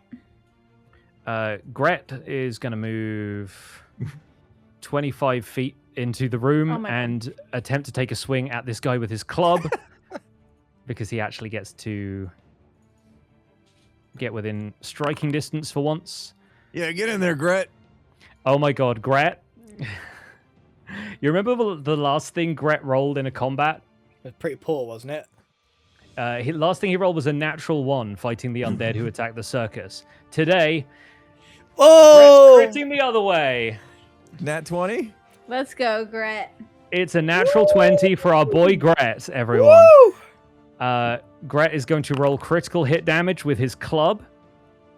He deals 6 points of damage 6. So proud of him. to a zombie that had 7 health. So the zombie lives on 1. No way! I wanted him to get the W on that, dang. He says, "It's Gret's day," and swings his club, connects with this thing, scores crushes its skull in, but the zombie is still moving. Great. Max, you're up. Isn't it? Oh, it's me. I'm going to. You get the sense that Gret is trying out one-liners, but doesn't quite know how they work. I'm going to Sacred Flame the guy that's on 1 health. Okie doke. It's going to make a dexterity saving throw. These things don't have great dexterity, believe it or not. And it rolled a 3, which came out to a 1 because they get -2 to dexterity. So please roll damage. This definitely succeeds. Oh, 2 damage. Okay, yeah, that would have done 4 anyway because they're undead, so they take double damage from Radiant, but also that absolutely clobbers it and it dies. It slumps to the ground, blasted by Radiant energy. All right. Last up is the Zorn, who can move 20 feet. I think he barrels past Bro Dude. Oh, let me at him, let me at him. And Bro Dude, you just hear this thing bellowing as it runs past you. But it doesn't get close enough to attack. It seems to be like fairly slow. And Bro Dude, you're up next. He keeps trying, I feel like, but nothing's happening. All right, well, I think I haven't dusted this thing off in a while. I think I'm gonna throw a javelin at this guy. Oh no, not the javelin. Oh, I'll get it eventually. Didn't you Not lose that that? blasted javelin. Wait, didn't you lose the javelin? He lost one of the javelins. He's got Oh, okay. several. Okay. Okay. Whew, just checking you're playing by the rules there. Jeez. Yeah. But I do have advantage, right? So Yes. here we go. That'll do. Oh, a 21 does it. Yep. Go ahead and roll damage. All right. Not missing this time. Nice. There we go. We're crushing it today. All right. He Yes. found his confidence in his javelin. The I zombie is definitely have my confidence back. pinned by the javelin.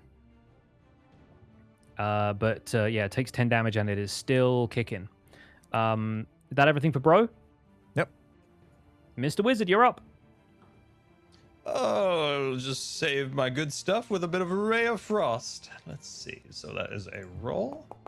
And then... Okay, thank you. Even though that's not 22 needed, but hits. It's nice to at least get something decent. And then a damage. Normal.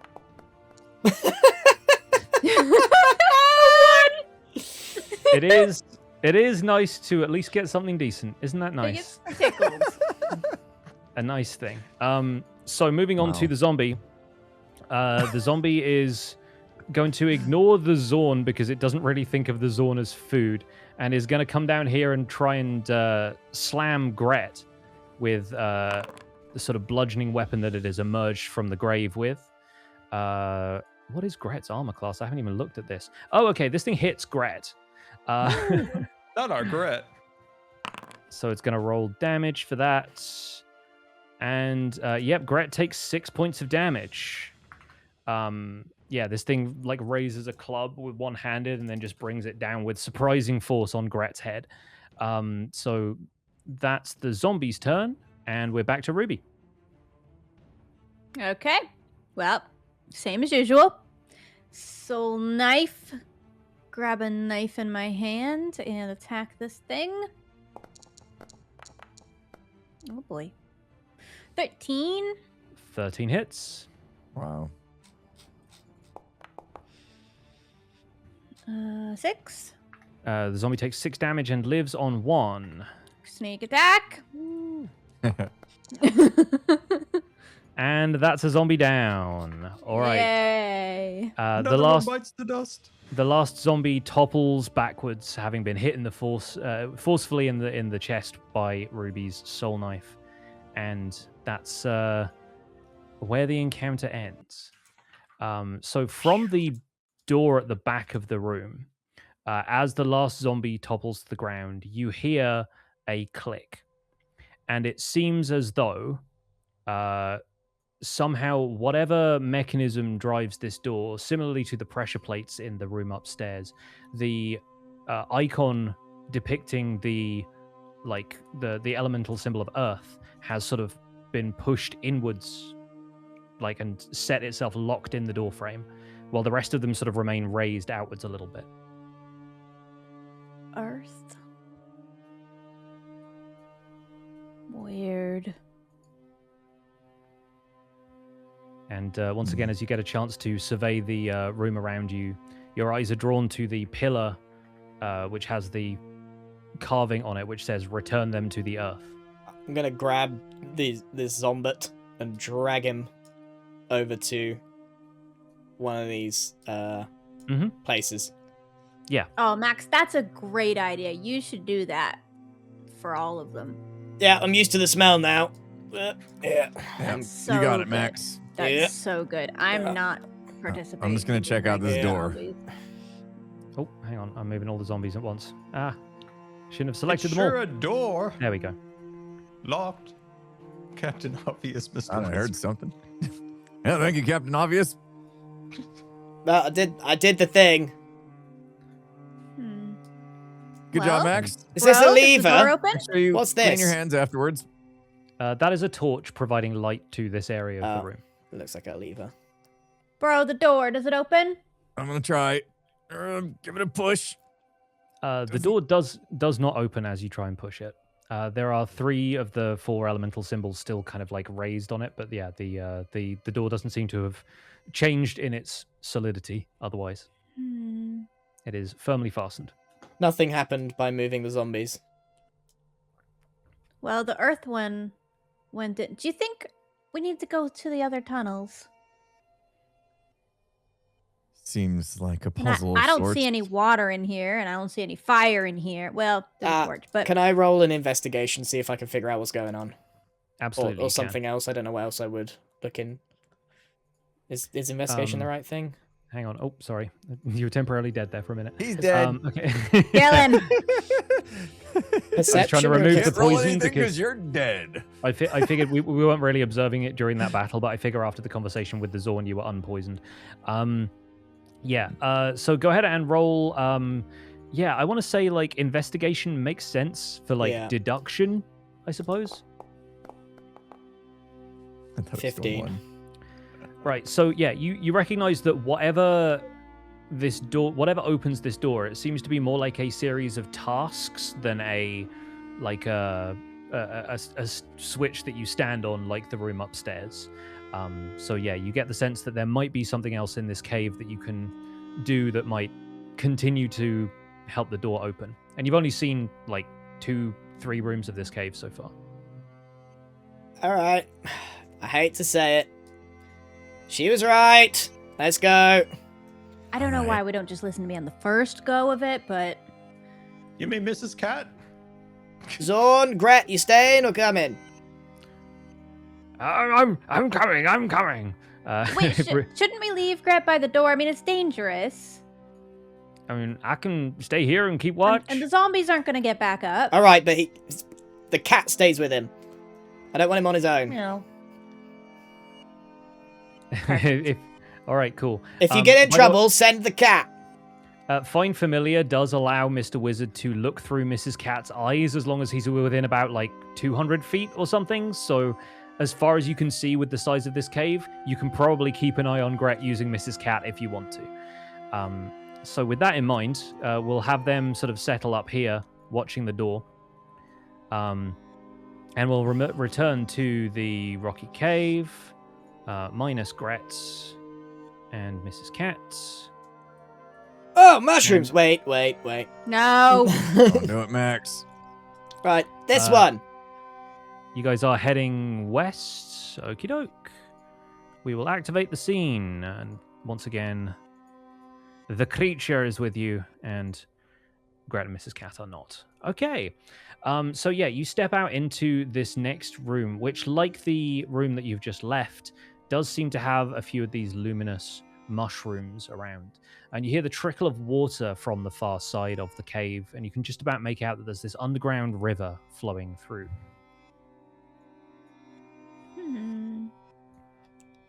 Well, this is an element, like on the door. Mhm.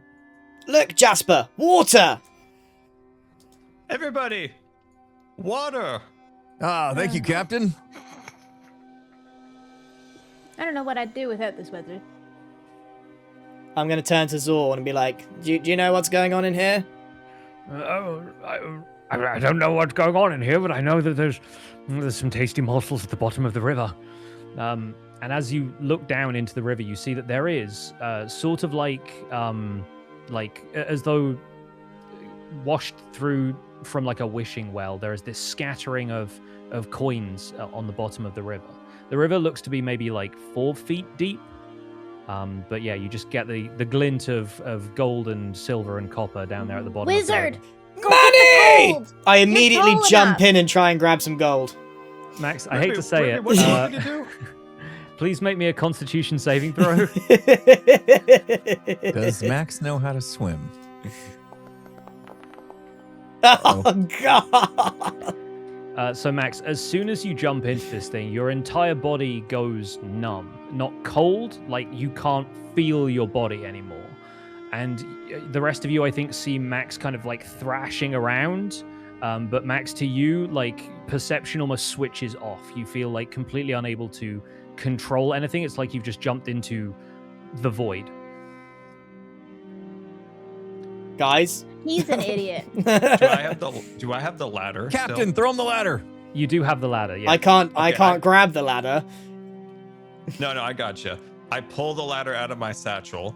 I take it, just the piece in between the 2 steps, and I stick it over his head like a collar. And now Bro and I are trying to pull him back to the shore. You kind of fish him out. Yeah. Okay. Cool. We'll say that happens. I'm not going to make you roll for it. You're able to successfully like drag Max out, sort of life belt style, with the ladder. And it's still attached to his head. He's just sitting there awkwardly with it Yes. still around his head. I imagine I'm just like this. Yeah. And as soon as you resurface, yeah, like all of the feeling sort of rushes back. But yeah, your limbs still feel like they're shaking off this sort of deep sense of cold. Do I remember what I've just done? Or because otherwise, Yes. Okay, because I was gonna say if I don't, I'm going straight back in. No, you absolutely remember what's going on. Guys. Max, think with your head next time. All right, I'm just gonna put it out there. Gerald, magic hands, coins. That's what I just said! That's my Max, idea what a now. wonderful idea!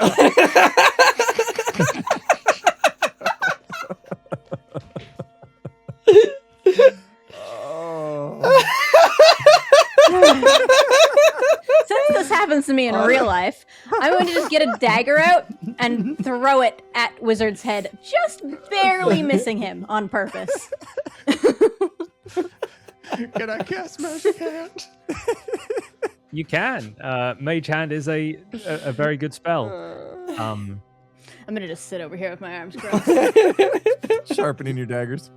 What does it look like as Mr. Wizard summons Mage Hand? What does the hand sort of appear like? Let's see, what is it? It comes right out of my mouth. Just a Okay. ghostly hand. I just go like this, and a hand just goes like this. It does in honor of Bro. It does a little backflip into the water, Nice. scoops up a coin or 2, and then comes back up, and I drop it at Max's feet. The jingling of gold and silver coins is heard throughout the cavern, and the Zorn sort of rushes up and says, a morsel for me, since I led you here to the river. Yeah. I ping one of them in his mouth, but I fill my pockets with the rest, finally happy to have a bit of gold. Or whatever I've got. All right. Yeah. I think Mr. Wizard is able to scoop out about 25 gold. Nice. Oh. And from echoing down the cavern, you hear the voice of Gret saying, "Hey, y'all do something?" Oh. Did he Yeah! say he used the restroom? I was super brave and beat up this guy! Well, the door just done another click, so good job. What did we do? Oh. Just touching the water. Seems to have. Great, helped. let's get this next one over with. Woo! I did a thing right! You Back to the almost cave, died, Max. and perhaps some more gold for me. Right, you'll head out into the cave, and for the sake of time, we will take you to the southern side, although we probably need to run ads if we haven't already, yeah? I think mine's done. Mine All right. ran. Okay, ahead. we will. Does everyone else need to run ads? Are we good? Actually, I'm good for a little bit. We're good for a little bit. Okay, in that case, I'll But I'm take you hungry. guys through to this room. And More protein for bro, dude. Yeah. And I'll bring your friend wherever he went. There he is. Wow. All right. So stepping into the next room, so you step down the southern passageway, and you find that the tunnel leads to another open cavern. The first thing you notice as Max sort of strides into the room is there's a strange apparatus mounted in the center. It's this globe made of glass that's molded with like swirling patterns and some sort of colorful facet in the center, almost like a marble. And it's mounted on this big metallic cog, and you can make out some other gears enmeshed with them on the far side. As you step a bit further into the room, you catch a glint of light emerging from a high crack in the cave wall, and it's reflecting off a couple of metallic objects over there on the west. On the east wall, there are 4 stone tombs. 3 of them have metallic sort of figures carved into the lids, and one is completely plain save for some chiseled designs around the sides. I know what this is, and I'm going to investigate because I don't know what this is. Sure. I just go and lay down on this one. 17. Okay. All right. Max, you don't know what this is. You reckon that the gears on the other side are really intended to turn whatever the glass orb is in the center.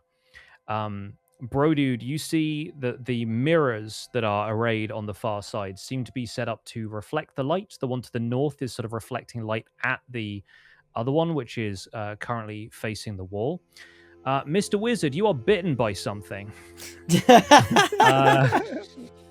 So give me 1 second while I hide this and introduce you to a new friend, which I'm actually going to have to move Mr. Wizard so I can reveal. Oh, no. So we're going to have this action resolve itself, and then everyone's going to roll initiative as Mr. Wizard is attacked. Is this what you guys feel like when I do that? Does a 15 hit? Yes, I think it does. Okay, cool. Mr. Wizard, you are bitten by a mimic. I think I found a chess monster. You have indeed found a looks like- chess monster. It deals you 4 damage. And I in gotta do 1 that. second, once I select everyone. Oops. Oh, yeah, there it goes. All right, -4 damage. Okay. All right, and now we're getting into combat again, so everyone please roll initiative. All right. Oh my god. Initiative. Saving the best for last. Did my guy? Oh, there he is. Sweet. There he is. All right. Predictably, starting at the top of the order, it's Ruby. You see Mr. Wizard almost get swallowed up by a mimic. Some giant teeth emerge from this stone tomb, coffin, sarcophagus, whatever it is, and they try and take a solid bite out of Mr. Wizard. I am completely surrounded by idiots. There's no way out. I'm going to go hang out with Torment. I'm way over here, I Ruby. don't- What are you talking about? I don't. I just pick up my soul Ruby! blade and It angrily bit me in the fire it butt. at the mimic. 21. 21 will hit. Go ahead and roll damage. I'm gonna sneak attack because Scar's right there. Mm-hmm. Lovely. I'll bonus attack. So that's 11 so far. Whoa. And crit the And bonus. that's a crit, so please roll critical damage for the bonus. Okay. 8. Oh gosh, okay, so 19 total, was that right? 8, 5, and 6. I can't be dependent on for math, but It chat'll was, be. it was 11 and then 8, so yeah, 19 total. Yeah, so you managed to hit some of the soft, fleshy parts of this mimic, And yeah, you're able to score a pretty solid hit there. Is that everything for Ruby? Yeah, other than a really big eye roll and moving over one. All right, Mr. Wizard, you have a chance to get revenge for having been snapped at by this mimic. What do you do? I reach around and realize he bit me at my butt, and I'm missing a good chunk of my pants.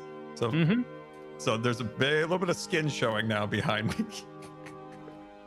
So, let's see. I am going to burn it to death with burning hands. Amazing. Okay, go ahead and give us burning Cast hands. that spell. How many like spells have you that, got like- left, dude? I should have. The last ones were all cantrips, right? So this would be my first spell slot. Yes, correct. Okay, sweet. So place that down. And then damage, thing is- correct? This Or thing is there's going to few- roll a dexterity saving throw to see if it can get out of the way, Okay. which it does not. It rolled a 3, so you can go ahead and roll damage. It will take the full 3d6. So, okay, damage. Here we go. Rolling.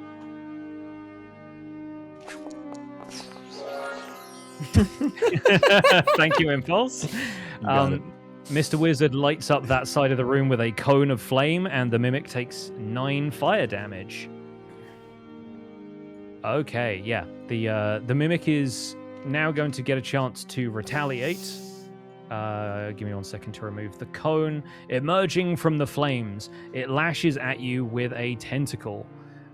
So it's going to roll with that, and is going to attempt to grapple you. Amazingly, that does not hit. So it sort of lashes out at you, but I think it's too busy being on fire to really be able to do anything. So And my serpentine. yes, yeah, you're able to wacky inflatable your way out of harm's way. Next up is your new friend, the Zorn, who is actually going to step through the rock over there like it's nothing. He just kind of like walks through it as though he's sort of walking through thin air, and is going to attempt to claw at the mimic. You hear him bellowing. Max hears him say, "I'll save you, my friend." But unfortunately, he doesn't hit. So he sort of swipes ineffectually at this thing, which is on fire. Max, you're up. Woo! I'm gonna go here. And I'm probably gonna use a Sacred Flame on this guy. Okie doke. It's going to make another dexterity saving throw, which it once again rolls really badly. So go ahead and deal damage. Kaplow! Nice! Okay, you hit that for 7. Very good. Yeah, this thing, despite being a chest, the fleshy parts that you can see emerging from it are now looking a little bit messed up. It's broken a couple of teeth in the process of this. Brohini Dudestone, you're up. All right. I'm going to take just one step here just to make sure I'm within range of my hand axe. And I'm going to attempt to hit with that. Oh, Okie doke. gosh. Whoosh. 18. 18 hits. All right. roll that hand see what we axe. can get. 4, 7. All right, the hand axe buries itself in the back of this thing's fleshy face, and we are back at the top of the order with Ruby. Running it back. Same thing. Save us, Ruby! I summon my soul knife. Going for the attack. 18. 18 hits. 7. 7 damage. Sneak attack.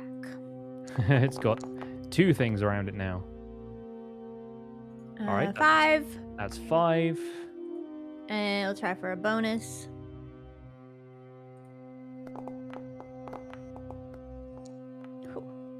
That just hits. 14. Woo. Just hits. All right. And 7. 7 damage actually kills this thing. And yeah, Mr. Wizard, you see Ruby's knives kind of streak past your robes and bury themselves in the back of this mimic, and it like yawns forward and then just kind of like shuts again with a resounding snap and no longer moves. Thank you, Ruby. Nice Yeah, throwing, does everybody Ruby. see those knives? Can we stop doing stupid things now? You are now standing in a room promises. with 3 chests or 3 tombs. I'd recommend Right, us not fine. Max, go sleeping do in the one more tombs. stupid thing. No, I'm going to. What would be the right thing here? Insight into the things? No, nature maybe. I want to know if these I've 3 been- things are mimics. How do I do that? If you want to do that, you can make, let's say, an investigation check. Oh, dang. These things are disguised in such a way that makes them impossible to tell apart from real tombs. If they even are still mimics, there could have just been one mimic there, as far as you know. Could I just take a soul knife and fire it at the one closest to Max? Yeah, you can. Just see what happens. Can I back up? Sure. No, it goes right past your ear. Go ahead and make an attack roll, Ruby. Okay.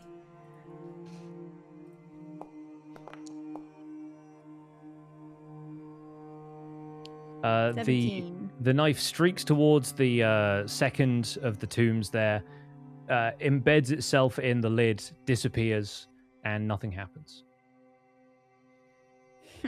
Guys, I think there's something up with this funny glass thing over here. You see the light Oh yeah. reflecting off? I wanna Give it try a to move if I twirl. can. Spin it towards this thing. Can I move this thing? Very interesting. Absolutely, Do you it. can. You got strength. All right. You manage to rotate it so it's sort of facing towards you like so, and as you do, you notice that the light sort of rotates around, reflected by it, and shines directly on the orb in the center of the room attached to this gear. The orb sort of suffuses itself with light, and nothing else seems to happen. It just sort of it retains this natural glow from within. I'm gonna go over here and I'm gonna turn this. All right. As you turn that, the mechanism seems to start to move on its own. So once you've given this thing like a solid crank, nothing else seems to like affect it. Like you don't need to keep turning it, but it starts to blink with a series of lights kind of coming out, as though it's sort of like moving some of the facets on the inside of this glass orb. And so this happens in a sequence. If you'll pay attention to the map, it goes like this.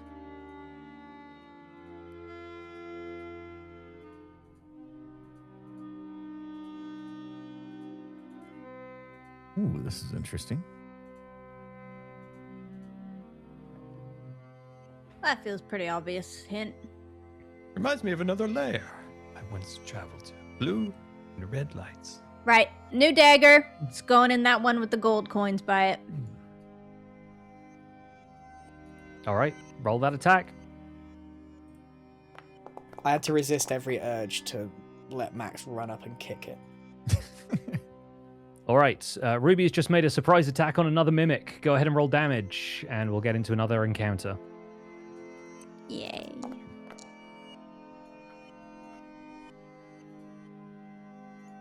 Six damage.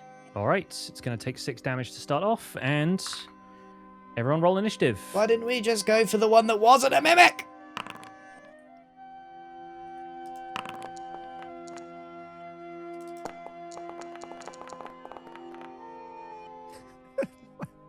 We are once Initiative again, rolls are so bad. we're going to start with Ruby. I love it. Do I get another attack? Yep.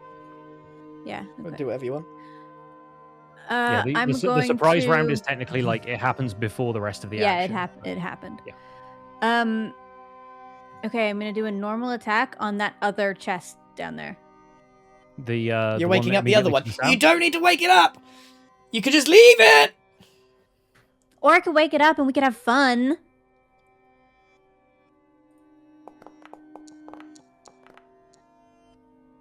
I think you're gonna wake 24. it up. A second mimic has entered the game. Why did you do that? Punishing you. All right, let me roll initiative for this other mimic. I did 7 damage to it. All right, cool. Yeah, it takes 7 damage. I'll bonus attack while I'm here. The first one. Sure. Nope. No, I won't. 10. 10 is not going to do it. So yeah, you get a little bit lackadaisical with the knife throwing, and that one is actually going to head over towards you. It can move 20 feet, so it reaches about there, and it's going to attempt to grapple you with its pseudopods. Great. Does a 22 hit Ruby? I rather think it does. Definitely. Yeah. Okay, great. So that's going to deal damage, and you are now grappled. So 1 second while I apply that to Ruby. And as this thing lashes at you with its tentacles, it deals 7 points of damage. How do I do the minuses? Do I do it in the place where it says TMF? No, that's temporary hit points. If you just click on the green bar anywhere, and then you can just Type update minus the health bar. 8? 7. 7. Shoot. She's not Yeah, used so- to taking damage. Yeah, right? Is this the first time you've taken damage? Now that I think about it. How do I get it to calculate it? Oh my gosh, she's never taken damage. Are you have, serious? But I normally She's just never taken damage before. Click on the green bar. It should highlight your hit points number, and then just hit -7 and hit enter. I've nearly died like 3 times. But now I just have. Okay. You deserve this. You deserve this. The Zorn rushes in to aid Ruby and is going to attempt to bite the mimic. Come And on, that is Zorn, actually finally going to do hit this time. Yeah, he's gonna do so- something. This is the Despite first the time fact he that does damage. This thing is attempting to grapple Ruby. The Zorn comes in and basically like head plants into it, tries to crunch its lid and deals 16 points of damage. And so he goes, "Oh, Say 16. this tastes terrible." Yeah. Wow. Mr. Wizard, you're up.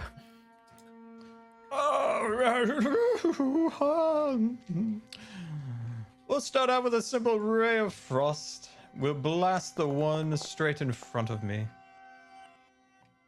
All right. A 13 hits, so please roll damage. Oh. I forgot to hit the damage. There we are.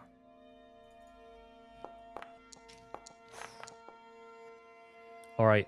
Yeah, Ruby, you feel a little bit cold as this thing gets struck with a ray of frost, but the mimic is going to take 5. All right. Is that everything from Mr. Wizard? Yeah, that's it. All right, Max and Bro, you have a second mimic to the south that has not done anything yet, and you have one attached to Ruby. Max is up first. What do you do? Let me check. I got good amount of spell slots. I'm gonna Guiding Bolt. Level 2 styles. The one to the sand.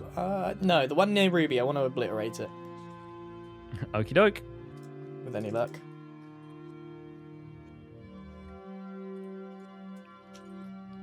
That's going to be a regular attack roll, right? Rather than me doing a saving throw? Oh, sorry, I haven't done that yet. Yeah. It came up. Oh, come on, please. Yes. okay. 17 hits. I get it. You get an extra 1d6 for a second level, so Damage. it should... Go. God, it does a lot of damage. Oh, 18 is very, very good. Yeah, this thing takes a pretty hefty amount of damage, is still up and still clinging to Ruby, but I think at this point you've done enough damage that it's going to make it easier for Ruby to get away. And the secondary effect of Guiding Bolt is that the next attack roll made against this will have advantage. With that in mind, is that it for Max? Do you want to move? Yeah, or I'm are you gonna good move. there? I'm gonna move away. Sorry, bro. You, No worries. I got this. You dexterously hop over the contraption, and it's Bro Dude's turn. All right. I will focus up on the one to the south. And I am having fun using my hand axe today, so I'm going to do that again. Well, I was having fun with my hand axe. I mean, you're still having fun because you still hit its armor class, so...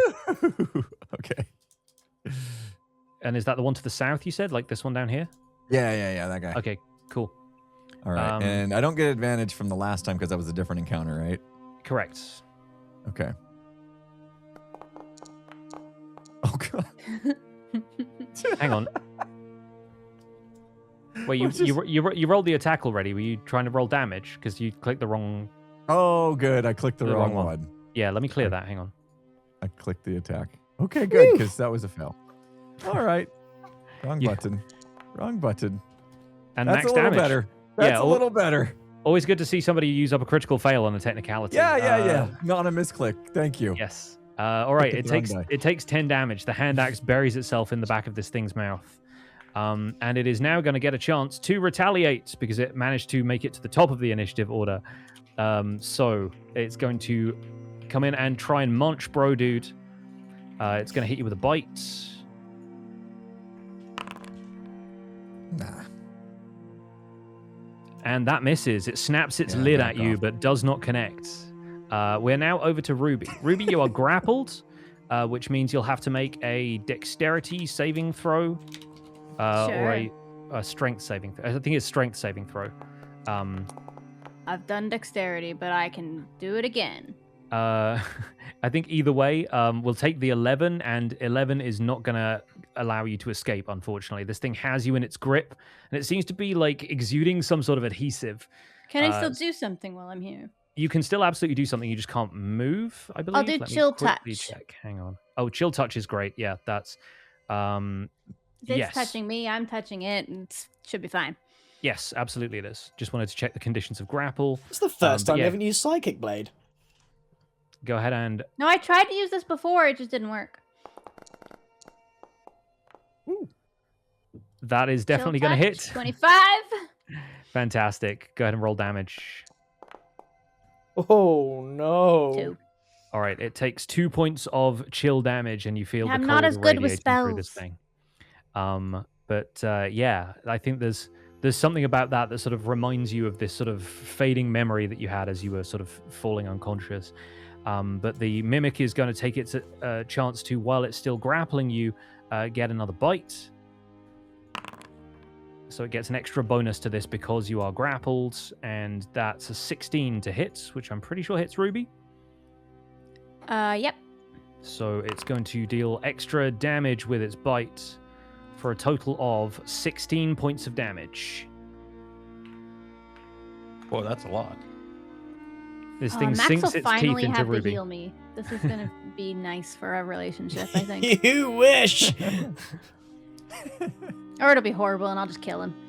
The Zorn sees this and tries to rush in and rip the mimic off of you. So it's going to make another attack with its claw.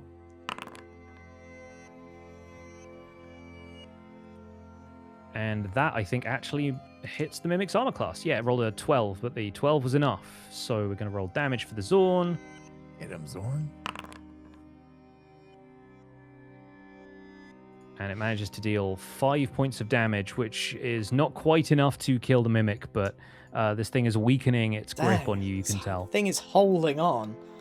Mr. Wizard.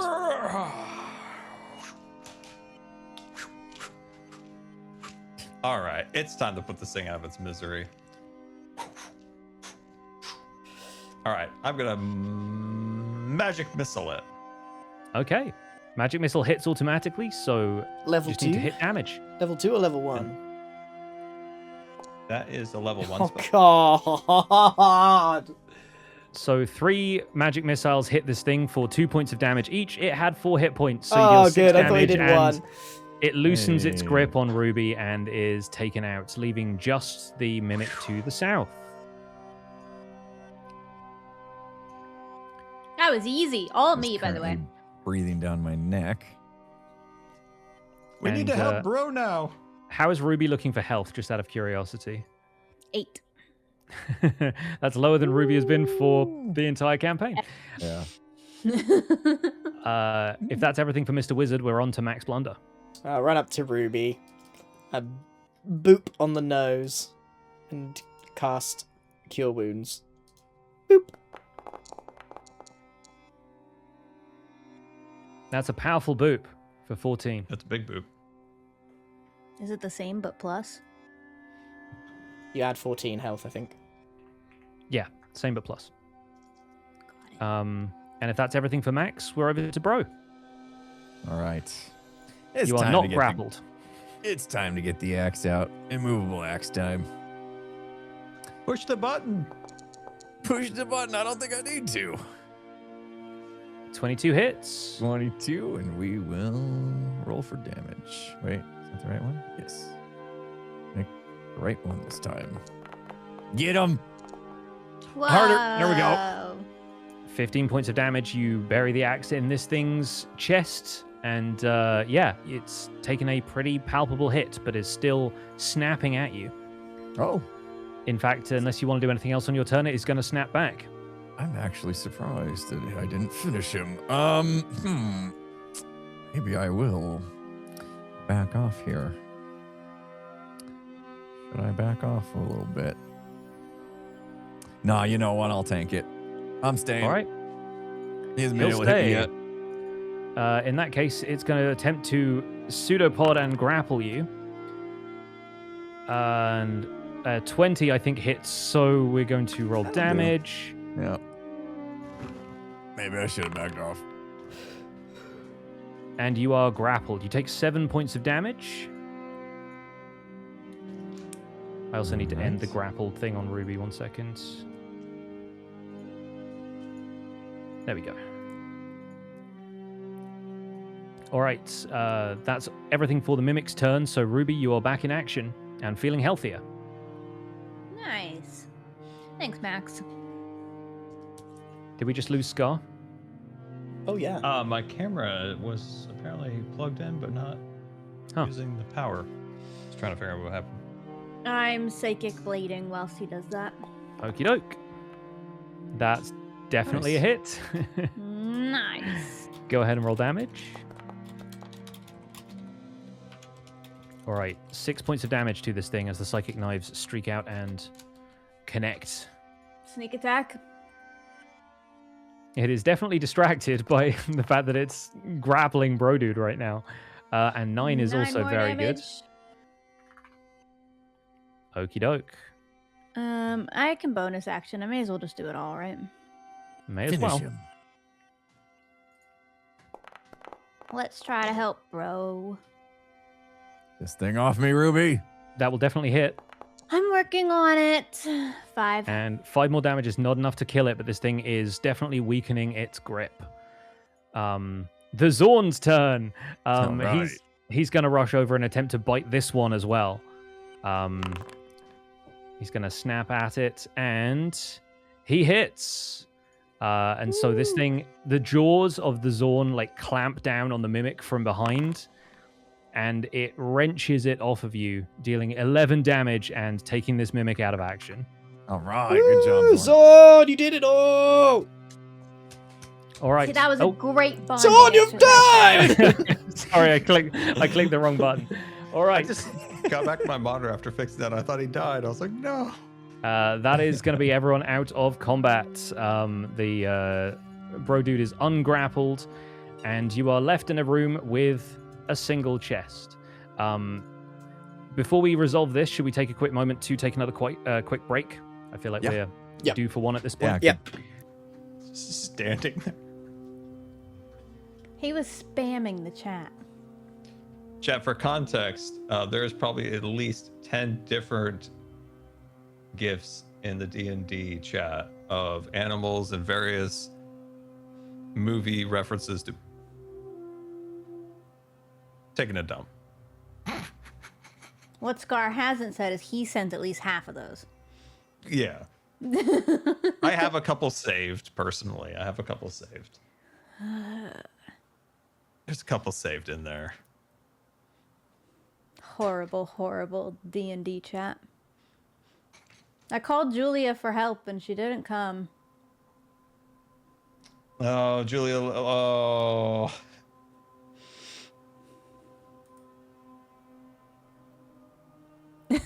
Oh, yeah. No. She's typing.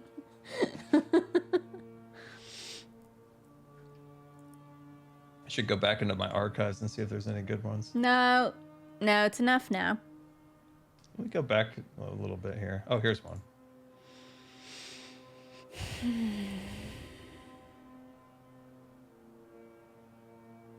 Thanks, Julia. Thank you.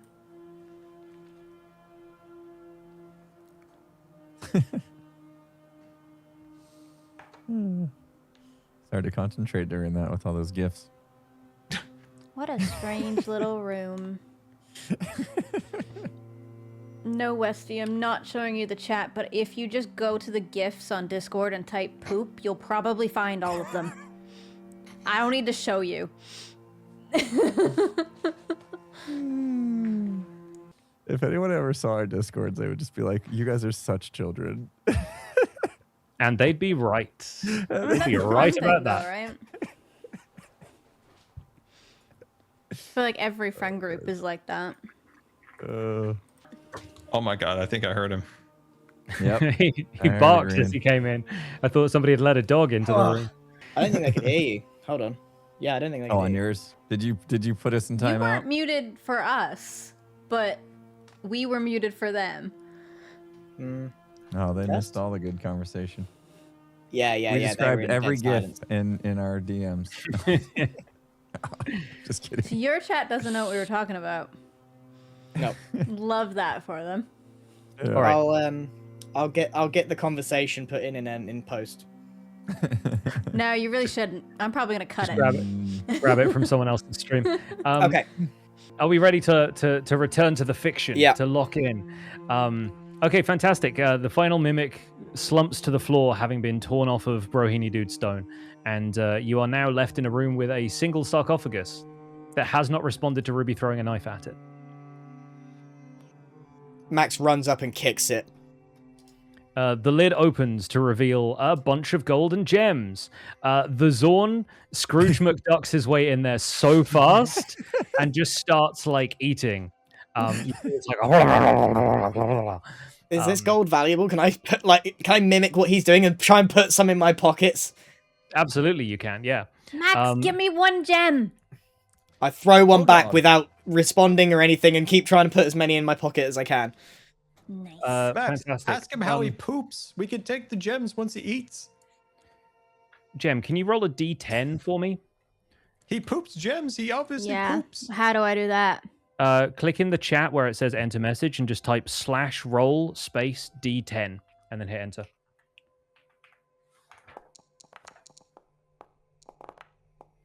Okay, fantastic. Right, bear with me while I look that up. In the meantime, yeah, the Zorn and Max are going to make opposed athletics rolls to see how quickly they can snaffle up all of this stuff. Athletics. So, yeah, go ahead and roll me in athletics. I will warn you, the Zorn just rolled a natural 20. Oh my god. I No got 18. shot. I got 18.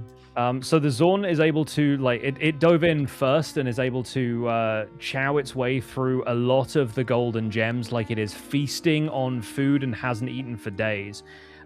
You managed to put together maybe like 30 or 40 gold. I'll say 40 gold plus your the gem that you just threw to Ruby, which I'm looking up gemstones now to see what you get.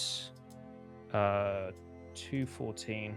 I can never remember where the tables for these are in the Dungeon Master's Guide.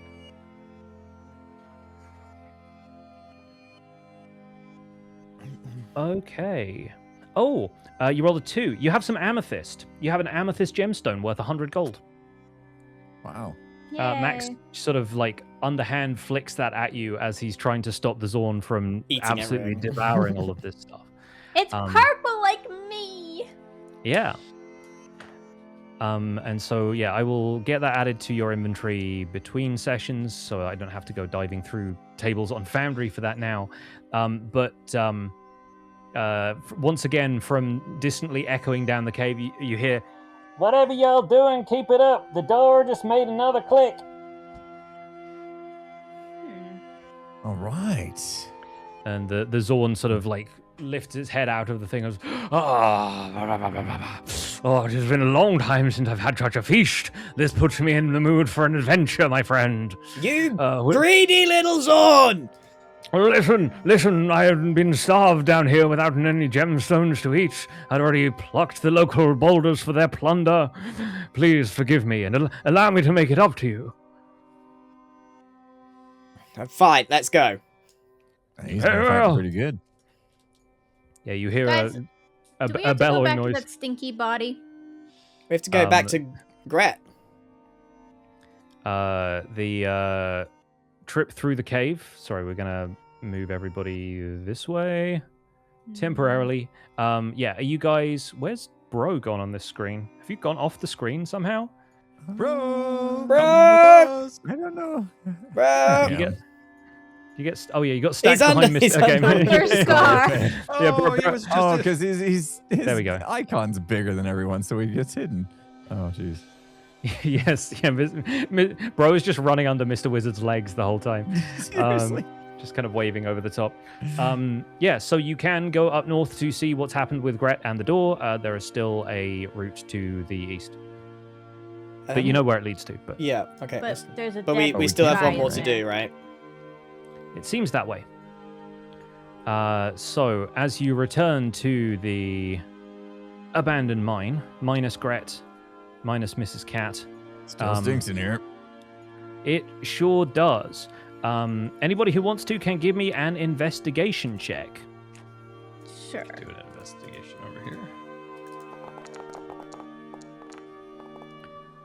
20. 30, All right. 20. And yeah, Max, I think you probably clock this as well now that your nose has had a chance to clear. Ruby, you definitely recognize that the smell that you can smell is no longer the sort of rotten smell that the ghast was giving off. There is this foul and noxious gas seeping between the cracks of the rock fall. The kind of gas that might end up getting accidentally sort of opened up into by mining operations. And what you remember from having encountered this in gas lamps and stuff around the city of Dunderhill while you were thieving is not to light anything near it because it is something that responds quite violently to fire.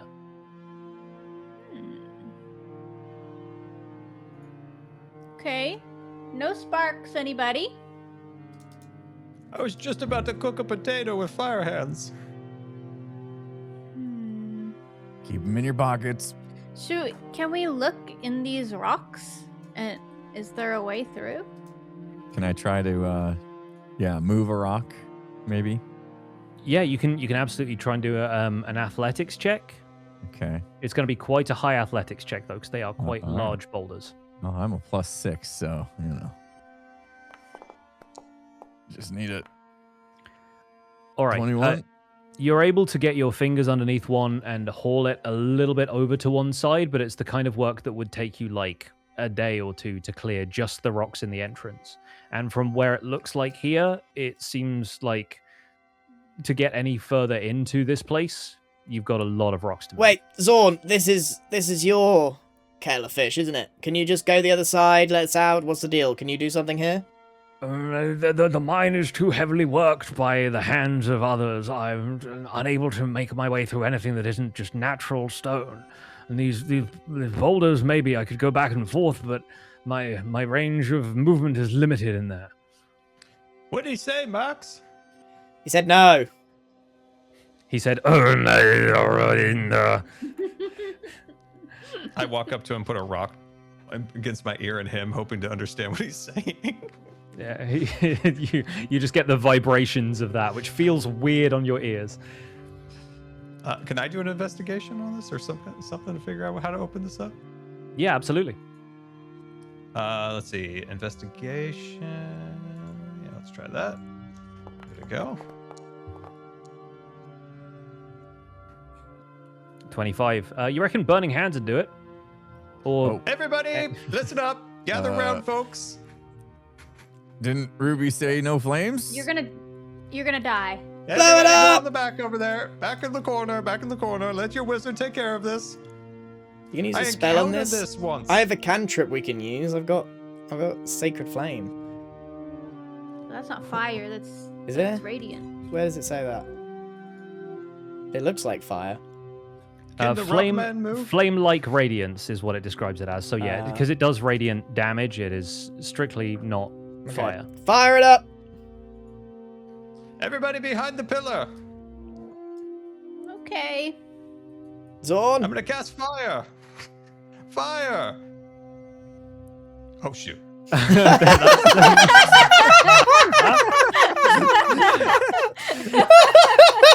I will say, Scar, that is more or less the radius of the explosion. Max was only able to shout Zorn before you did this, and the Zorn did not understand any of the instructions, so is also going to take some damage here. Yeah, I'll do a quick roll. I did try to throw a rock at Zorn just to warn him, but it didn't help. Okay, Mr. Wizard, if you could please make me a dexterity saving throw, and the Zorn is going to do the same thing. Well, let's see. That's not under skills. That is dexterity. There we are. Oh, come on. Okay, unfortunately, that's not going to do it, and it's not going to do it for the Zorn either. So you're both going to take 12 damage from this. Whoa. As basically chunks of rock fly out. The explosion seems to just sort of like blow up a bunch of the earth nearby. But yeah, like basically boulders come flying at you. You take a couple of like basically bricks to the upper body, and the Zorn is not spared from that either. But when the dust settles, there is this, effectively like another rockfall has happened, and more of the mine has caved in. But the ashes are kind of like settling around this area, and you hear through ringing ears Gret's voice from down the hallway saying, "Yep, that did it. I think the door is open now." Literally, Welcome to why the would that do danger zone, it? everyone. Great. Why would that do Fine. it? It's fire, isn't it? It's fire. Let's go. Ow. Oh All right. my gosh. You Oh. okay, Wizzy? Oh, it hurts, but I did get to say the danger zone. As you all return to the sort of under cavernous sort of graveyard area, you find Gret standing in front of the door, kind of casually pushing it, and it swings open. And you see all of the elemental symbols have been embossed on there. He says, the fire one was the last one to go. Nailed it. Sweet. Right, I'm just gonna Right. We walk did it, through. guys. Carefully. The Zorn, before you exit the area, said, my friend, a word. Yeah, I'm gonna get offensively close to listen to him. You're staring eye to eyes. He said, "My friend, if you would be so good to help me in something of a heist of sorts. There's a morsel I've had my eye on since I arrived in this place and got myself stuck under here. But atop this place there is a jade the size of a man, the capstone of the very stronghold itself. Would you help me retrieve it?" Did they put you down here? I don't know by what force I was made to appear here, but it's difficult to say. Guys, he wants the jade that's probably worth a lot of money to eat. Tell him what he wants Wait, to hold hear. on. Let's just feed him some gold. Why has he got to have a jade? I just He's look like, at "Oh, I look at his eye, and I don't need him to say, "It's 'cause it's really tasty." I'm finding myself not caring. Let's go through the door. But he helped us. I mean, Yeah, we'll he think can have about some it. gold. Didn't he take a ton of gold and gems out of that place? She says, "Aren't you full?" A true gourmand is never fully sated. There are still tastes to experience. There are still new things that I must try. Half the jade. We keep the other half. I don't think that's how it works. He can eat half. You gave him a fire opal. Yeah. And he helped us in exchange. He kept his word. Half And the then jade. he had some gold and some other gemstones, probably some amethyst, and he's eaten everything in this cave. I don't care. Zorn, she says half the jade. We keep the other half. I shall savor the half that you give me. Yep, we're good. Let's go. Okay.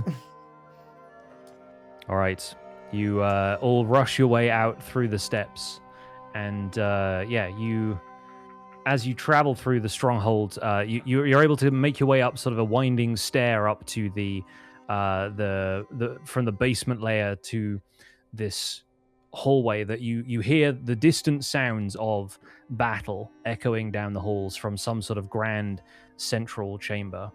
And as you arrive there, with the Zorn in tow,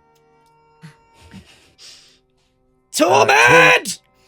Torment has just toppled the last skeleton of some sort of army with a searing blast of magic. And he sneers at you all from the top of the stairs and starts to clap. He says, "You made it out of the caves. Congratulations. Masters of the elements now, are we?" You did that on purpose. Ruby, I told you he's no good. He's got to go. Torment, how are you alive? Good question, Ruby. Good question. I made something of a deal with the devil. And being the devil myself, I was fine with that. Now give me the Lich's other phylacteries, or I'll kill you myself. Don't have them. Yeah, I don't have them. Torment's going to roll insight.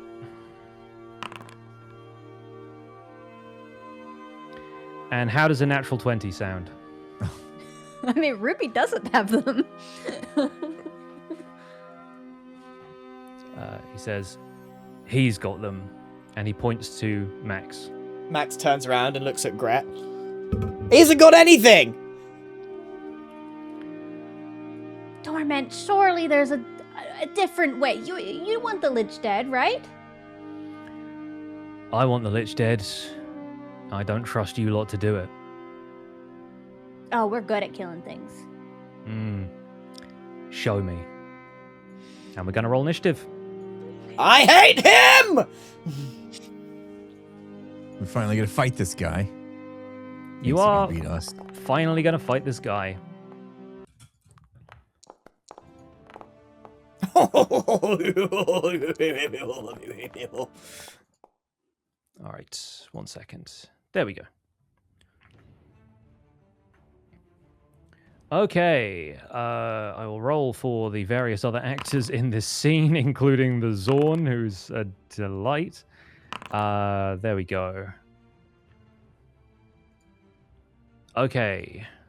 First in the order is Max Blunder.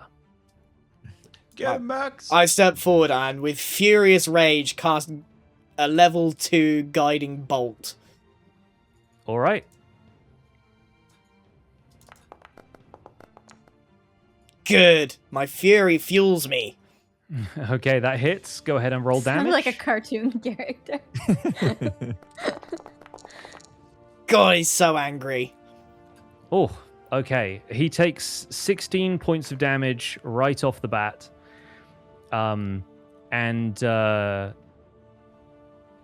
Yeah, that's going to give him what's the guiding bolt effect? It's like a next attack roll made before the end of your next turn has advantage. Yeah.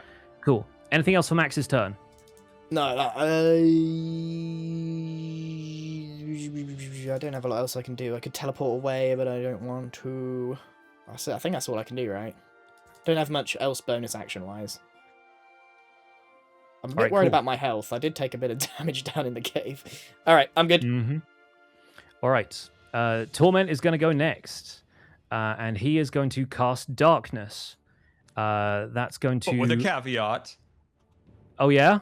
He's only going to get a 2. Unfortunately, Scar, this is not something he rolls for. This is just something he does. Oh. Next time, everyone.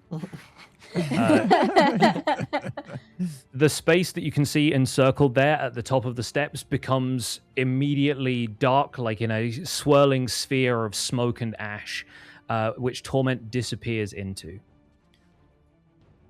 You can no longer see where he is. Oh, no. It is Ruby Nix's turn. I think Ruby finally doesn't ready a dagger and doesn't want to fight. Have you got a health potion? Yeah, but I also have 22 health. How much health do you have? 25. But You have more health than me. I'm bleeding over here.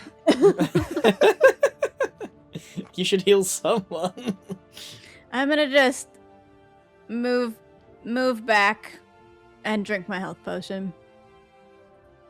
All right, cool. And you can roll for healing. Yep. Wonderful. 8 points to you. Okay. Is that everything for Ruby? That's everything for Ruby. She does not want to fire a dagger at Torment. All right. The Zorn is going to move a little further into the room, but is looking around confused. Gret is going to move a little further into the room, probably up to about there next to Mr. Wizard, and said, "Hey, where'd he go? Y'all see him from up there?" Gret, he cast darkness. Oh, that sounds serious. Yep. He's That's in the there end of Gret's somewhere. turn. Mr. Wizard, you're up. I'm gonna die, so I'm gonna do magic or mage armor. Can I do magic missile? Would that work? That might. Yeah. All right. So I'm gonna cast that. Does that give me any? How much does that give me for protection? Let's just add that to you real quick. So that gives you an additional. You get 14 armor class for the duration, basically. Okay. Okay. Yeah. Good. And then can I? Because I can't do any more spells now, but can I send Mrs. Cat into the cloud? You can, yes, absolutely, you can. Mrs. Cat can move up to 40 feet. So do you want to just go up the steps? Let me let her know. You call Mrs. Cat mid-fight to be like, Mrs. Cat. You get the open the cloud. Open the you cloud. get the cat equivalent of I'm standing right next to you, and click, and then Yeah, go open the cloud. Go open the cloud. Come here. All right. No. I'll get you a snack later. Give me. Okay. All right. Mrs. Cat's going on. It's gonna go this way. It's gonna go up the back way. Cool, I love that. Okay, yes, she can move 40 feet, so we'll move her up to like there and say that's the end of her movement. Yeah, she's up 3 steps in a quick bound. Brohini Dudestone, you're up. All right. Just trying to see if there's anything I can. I'm from darkness, right? So I should be able to. Maybe can I use my stone sense to sense where they are? You can activate Tremor Sense if you want to. Yeah. Stone. Yeah, you can feel like the ground under your feet. So, but it's listed as a bonus action. But can I use it first to figure out where they are before I try to attack? You can do that in any order. Yeah. Okay. I'll do that then. So that's this guy, right? Okay, Okay. and it's a 60 feet range. So let me quickly check what the Am I in distance range, is. or should I have moved? 60 feet gets you basically to the edge of the steps there. That's a circle of radius 60 feet. So you can move and do it. You I can still haven't move. You moved haven't. on this you haven't turn, moved yet, right? yeah. So if I move, I need to cover the whole circle. So I'm just gonna go stand next to Max. That should get me. All right, cool. The circle moves to Yes, about there. perfect. Okay, and that puts you in the radius of the cloud of darkness, which I'm going to Okay. change the color just so this doesn't get too confusing. There we go. It barely registers, but that's fine. Yeah, so you get the sense that he's moving around up there on the balcony, and seems to be getting like a little bit over to the left. But any attacks you want to make at range aren't going to have disadvantage now. But yeah, you're still going to need to be able to attack him somehow. Okay. I'm in range to throw my hand axe again. So I'm going to give that a go. Go ahead and roll an attack. Oh, dude. Oh my gosh. Whoa. Dude, that tremor sense! He knows exactly where he is. So good. The tremor sense is fantastic. Roll damage and make sure you roll critical hit. Critical hit. Oh, Oh my dude. days. Let's go. Another 16 damage. You hear an come from somewhere up the steps. And is that everything for Bro's turn? Yeah. All right. Max, you're up. I am Hide that for a going. second.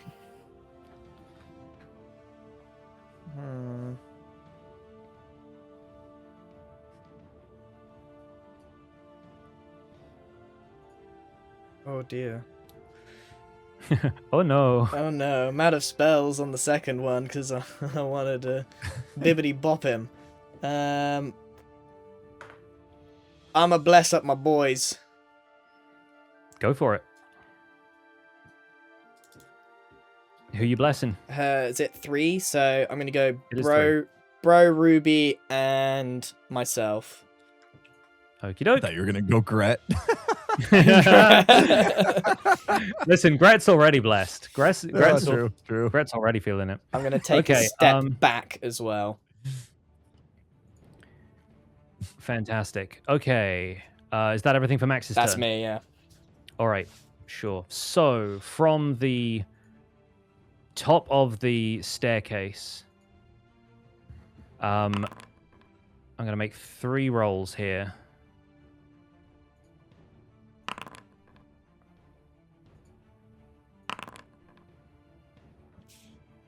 Okay. That is a 21 to hit Bro, a 24 to hit Ruby, and a 14 to hit Max. Does a 14 hit Max? No. Okay, cool. In that case, Bro takes 8 points of fire damage, and Ruby takes 9 points of fire damage. As from this dark cloud, streaks of fire come out in this. A scorching ray is hurled, in the ensuing sound of that kind of making contact, a third ray streaks out, hits the ground near Max's feet. Anybody who wants to can make me a perception check. Ooh. I'm gonna percept. I'm gonna percept.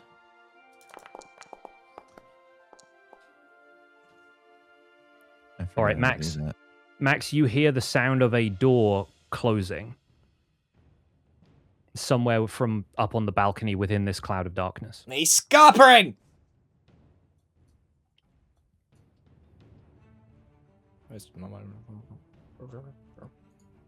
And that's the end of Torment's turn, so it's Ruby. All right, Ruby will start to walk up the stairs. Mm-hmm. Anything else? That's it. That's the whole turn. All right. The Zorn, and I think the Zorn is going to push through and say, what's happening, my friend?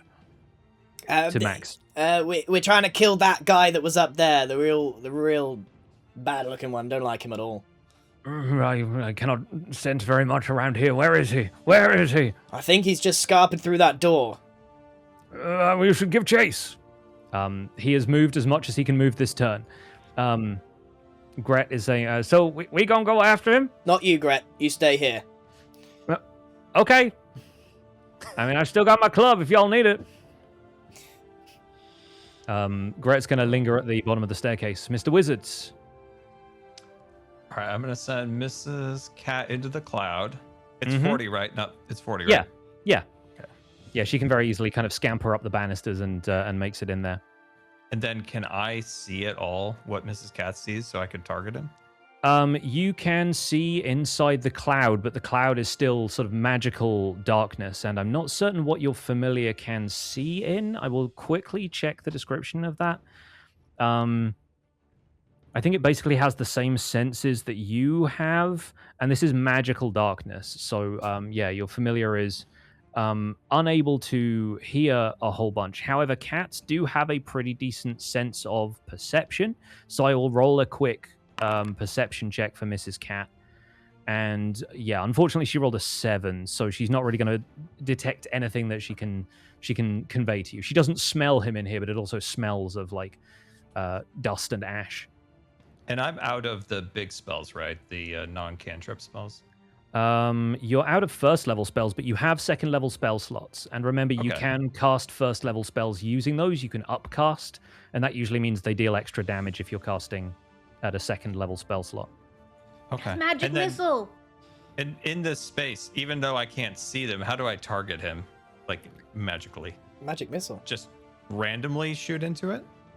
I mean, you can still try and hit, but you'll be rolling with disadvantage if you're Okay. rolling anything that involves like targeting him.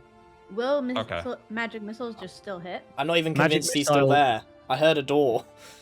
Yeah, magic I'm- missile will still hit if it's possible to hit him. I don't think he's there.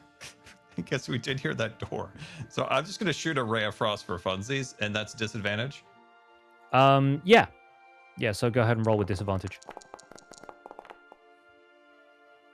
Okay, with the 14, yeah, you hear it hit something, but you don't hear any kind of like you don't hear it impact with something that sounds like a body. You think it sounds like it hits a piece of the furniture. Okay. All right, that's the end of Mr. Wizard's turn, bro dudes. I'm gonna do the exact same thing. So I got another stone. What's it called? Tremor sense. I have one more use of it. So I'm gonna How long use does it it again. last for? Because it might still be in effect from last. Oh, turn. 10 minutes. Yeah, yeah. so yeah, you're good. Oh, so I can still see. Okay, great. Yeah, and I think maybe it's taken you just a couple of seconds to process that you felt kind of retreating footsteps further up on the balcony, and you felt the door like close as well, and so you get the sense that yeah, he has actually fled and run behind through what's the doors that are at the top of the balcony. He's like fled into whatever is beyond those. Okay. So I can tell everybody, hey guys, I can tell he's no longer there. He fled to the north. Around this time, the darkness that was in there disperses, and yeah, you see that there are just a pair of doors there, and Torment is nowhere to be seen. All right, and I'll take my 30 feet. That's how far I can go. And start to head up the stairs. All right. And I think I'm going to heal myself. I'm going to use my second wind. Great stuff. So I'll do that now, just to make sure I'm good. And I will get 7 back. 11 back. Nice. All right. Assuming you guys want to give chase, is there anything else you want to do before you leave this room? Like, we can go through another round of initiative if you guys want to prepare anything, cast any spells, heal up, whatever the vibe is. Let me just check where I'm at. I don't think I have any potions left. Yeah, I got nothing. I don't have anything that can help other players, right? I have Other than one spell left. I have something if they're dying, I can help make sure they don't die, but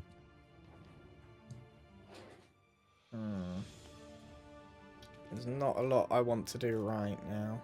Let's chase. sounds like we need to. Okay. We'll keep initiative in the same order it is then, and we will move you guys outside because it seems as though the path that leads out from the top of the staircase winds upwards on a kind of spiral stair again, and you come out on the top of like a balcony that is adjoining the central dome of the stronghold. Like basically you're in the center of the entire structure, right at the top, and you see Torment scrambling up the roof towards this central platform here, and yeah, we'll say he makes it to roughly at the center of the roof there, where you can now see an enormous, like probably taller than Mr. Wizard, lump of jade that is the capstone of this entire thing. The Zorn excitedly chatters and goes, there it is, my friend. And once again, everyone just hears him going, blah, blah, blah, blah. We're going to pick up where we left off with Max Blunder. As you guys emerge out of this door and look up onto the dome, there is a wall in front of you, but you're able to scale that with 10 feet of movement, and then you can move around freely in the central circle, which is the roof. Am I looking at... Is this glass? Or is this the roof? It's the roof. I wasn't able to do like a particularly good Right, like okay, curvature it's fine. looking thing, but imagine that basically being like tiles on the roof. Yeah, okay.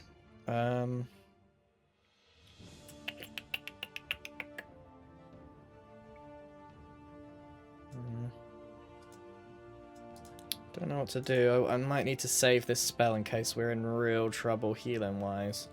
So I think I'm going to Sacred Flame our guy. Can I reach him from here? 60 foot. Yeah. I think you'll probably want to be like up on the roof at least so you can get a good look at him. So Oh, is it really it'd be steep? fine. Yeah, I mean, you're looking at basically like a 10-foot wall, and you can tell that he's kind of like scrambling up on top of the roof, but you don't have a good line of sight to him yet. Okay, so I got to get like I can't actually move. I think I'm blocked. Yeah, sorry. I think you used up all your movement by like running in the previous scene. So Right. let me get you up there. Do you want to be like Yeah, there, just maybe? get up on the wall. Yes, So I can see him. Yeah, from there you're able to climb up, and you can get a good line of sight on him. Yeah. Yeah, I'm gonna go Sacred Flame. Okay, cool. He's going to make a dexterity saving throw.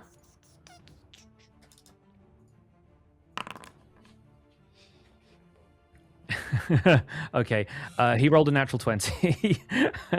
That's a 23. So he's not going to take any damage from that. All right. It streaks past him out into the night, assuming it's nighttime by now, which I think it is.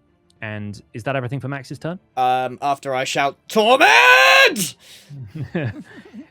He turns and laughs, and since you're one of the only people he can see right now, he's actually going to, let's see, you see a blade sort of appear in his hand out of nowhere, but a solid blade, not like the kind of psychic knives that Ruby is used to using, and he's going to throw it at you, ranged style.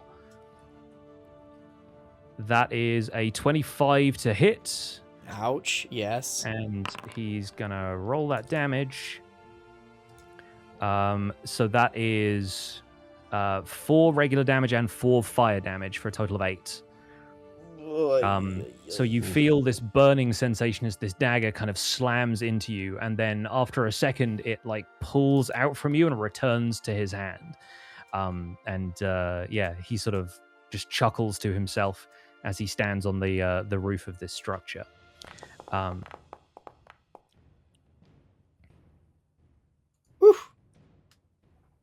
Okay, that's the concentration for the bless. Okay, perfect. Thank you. I was like, why are the dice rolling on my screen right now? Ah, yes. Rules I forgot. At the same time, he mutters something under his breath, and I'm going to roll initiative for some more dudes.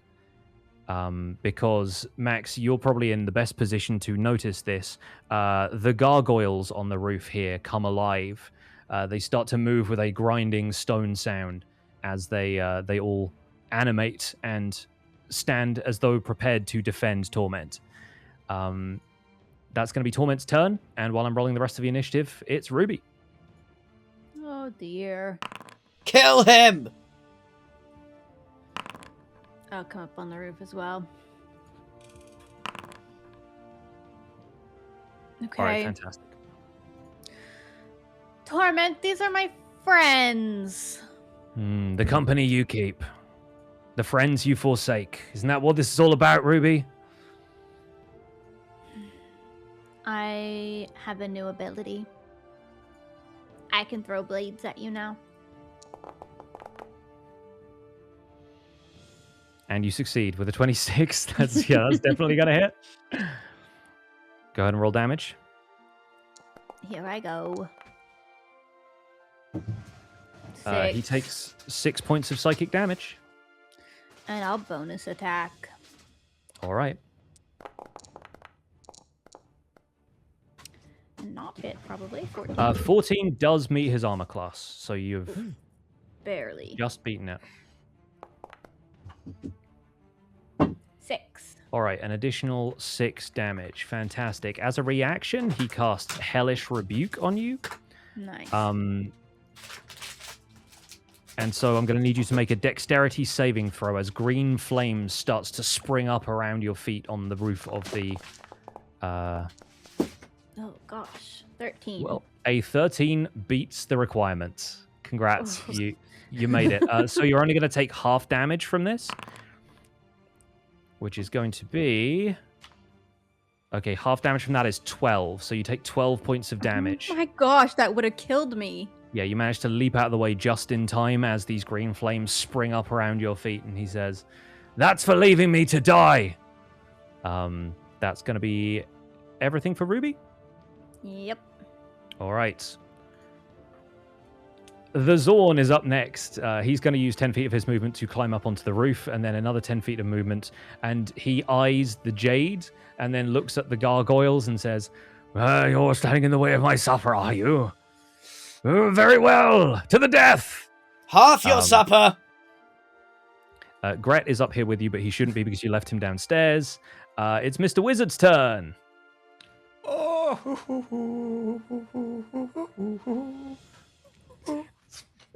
Is he singing Christmas carols? What is happening?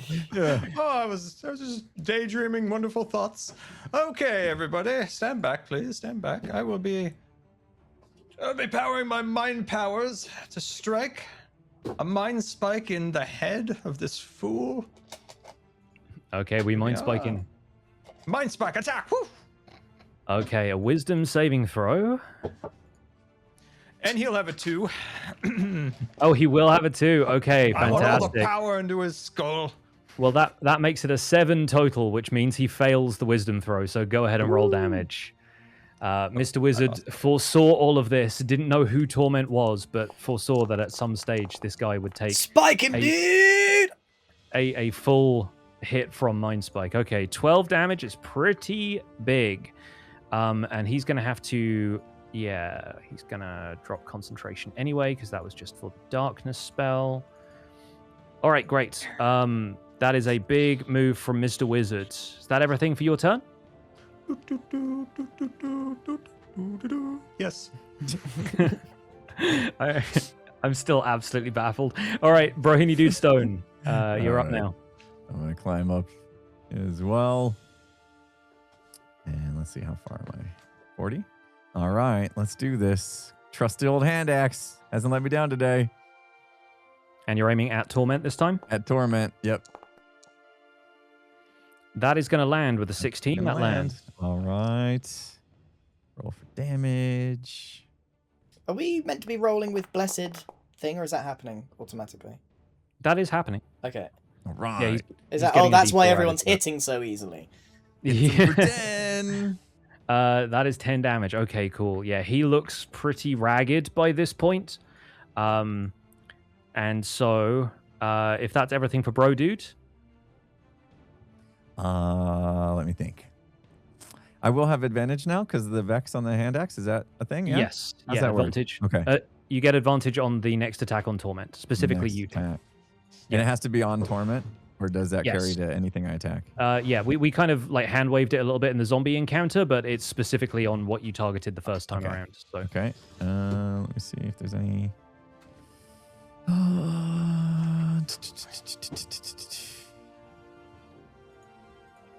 I do have combat superiorities left.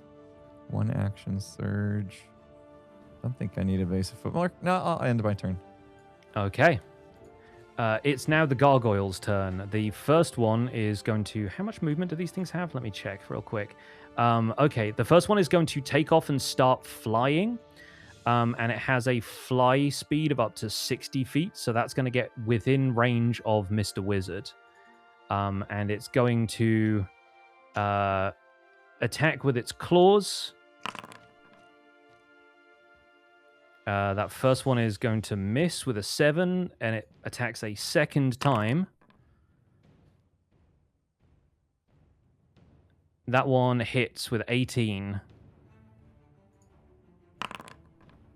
And so, Mr. Wizard, you're going to take 8 points of damage. How we feeling, Wizzy? Not very cash money, Mr. Bro. He barely Two remembers health my points name. He must be hurting.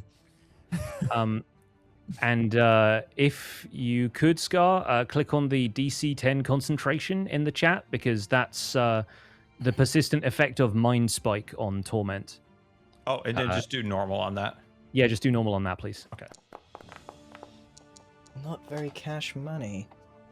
Oh, unfortunately, that Oh my ends god. the effect. So yeah, the Mind Spike, you feel it kind of loosen from where it lodged in Torment's head. Yeah, the gargoyle has just distracted you from concentrating on that. The next gargoyle is going to swoop in and attack Ruby. Ruby's gonna die.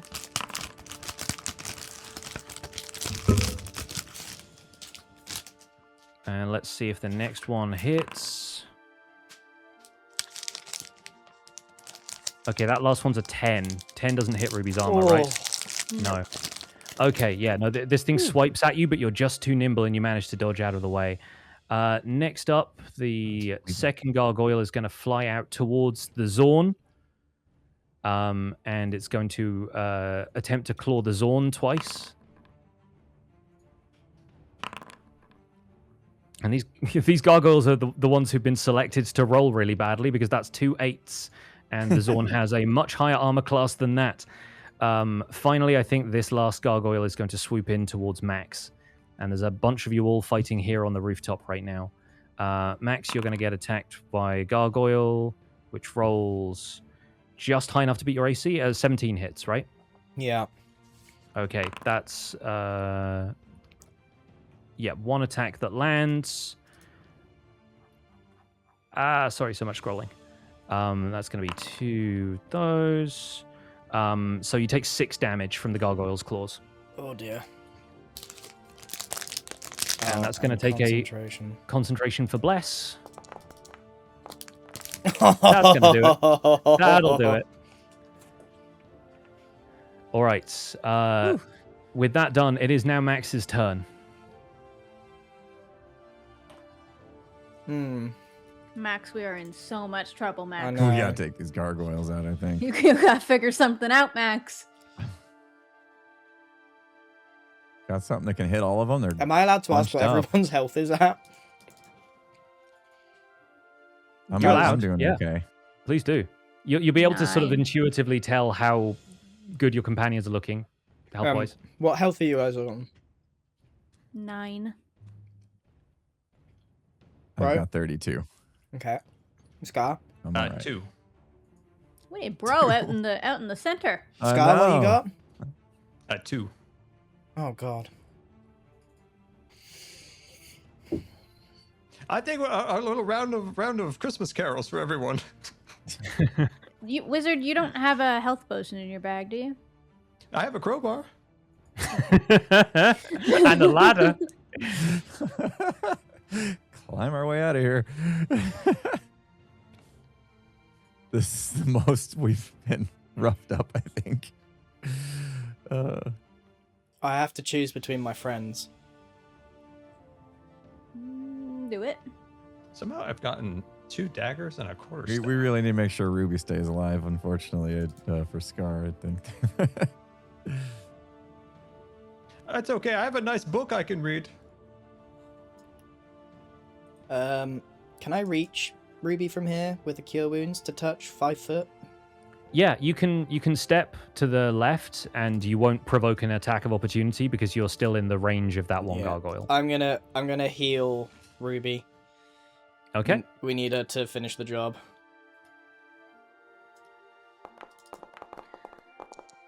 Oh, that's pathetic. Might save her life. 9 healing for Ruby.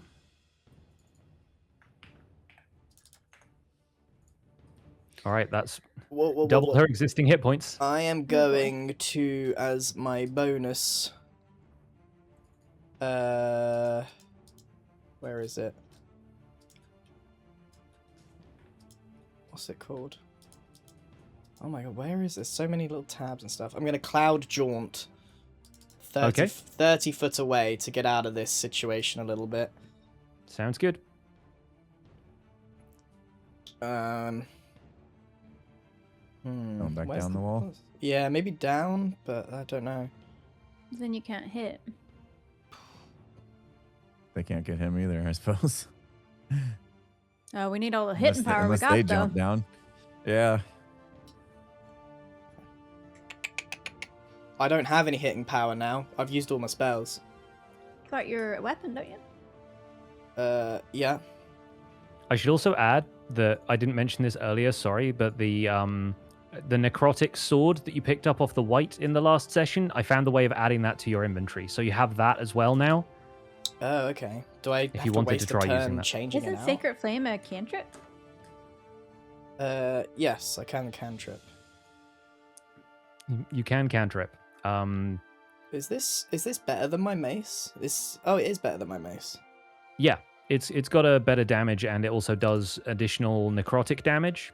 Mm-hmm. I'm trying to figure out the best way to avoid getting Oh, hit so I definitely. can do stuff Oh, later. gotcha. Or do I try and just tank for Wizzy? I tell you what, this is probably a bad move. Talk us through it. I'm gonna jaunt over here to try and draw this gargoyle away from Mr. Wizard. Cool. I like it. And Strategic, tactical. That's me. Torment is breathing heavily and looks like he's maybe focusing on trying to heal his own wounds with whatever he can. But he's sort of like leans up against the jade at the center of this and just watches the fight happen further down on the rooftop. Ruby, it's over to you.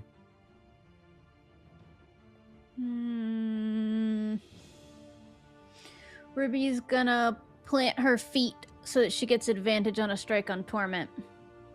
Okay. No moving away from this anyway. Alright. I hope you've got a good one-liner! That's going to hit. 26 hit. Great. Torment. This is for not staying dead. It's going to do like 1 damage. 6 again. But I You get sneak attack. You see Torment take a hit from this psychic knife and disappear from view behind the jade statue. It keels him over, and it looks like he is unconscious. Good.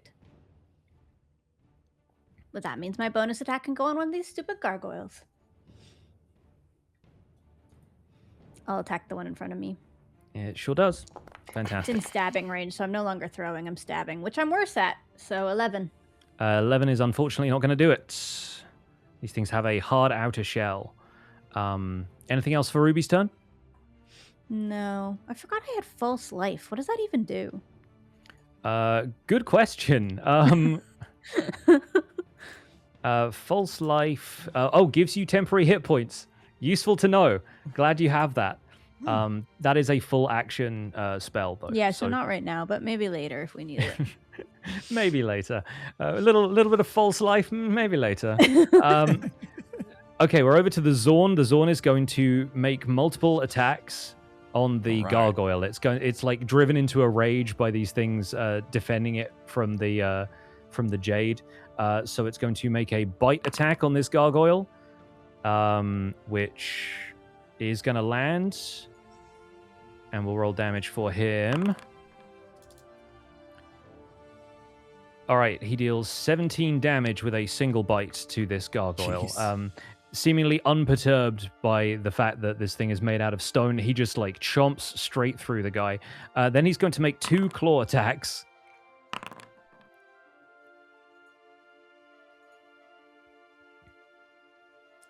And both of those land.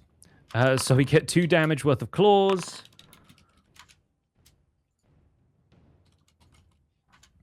So that is another 15.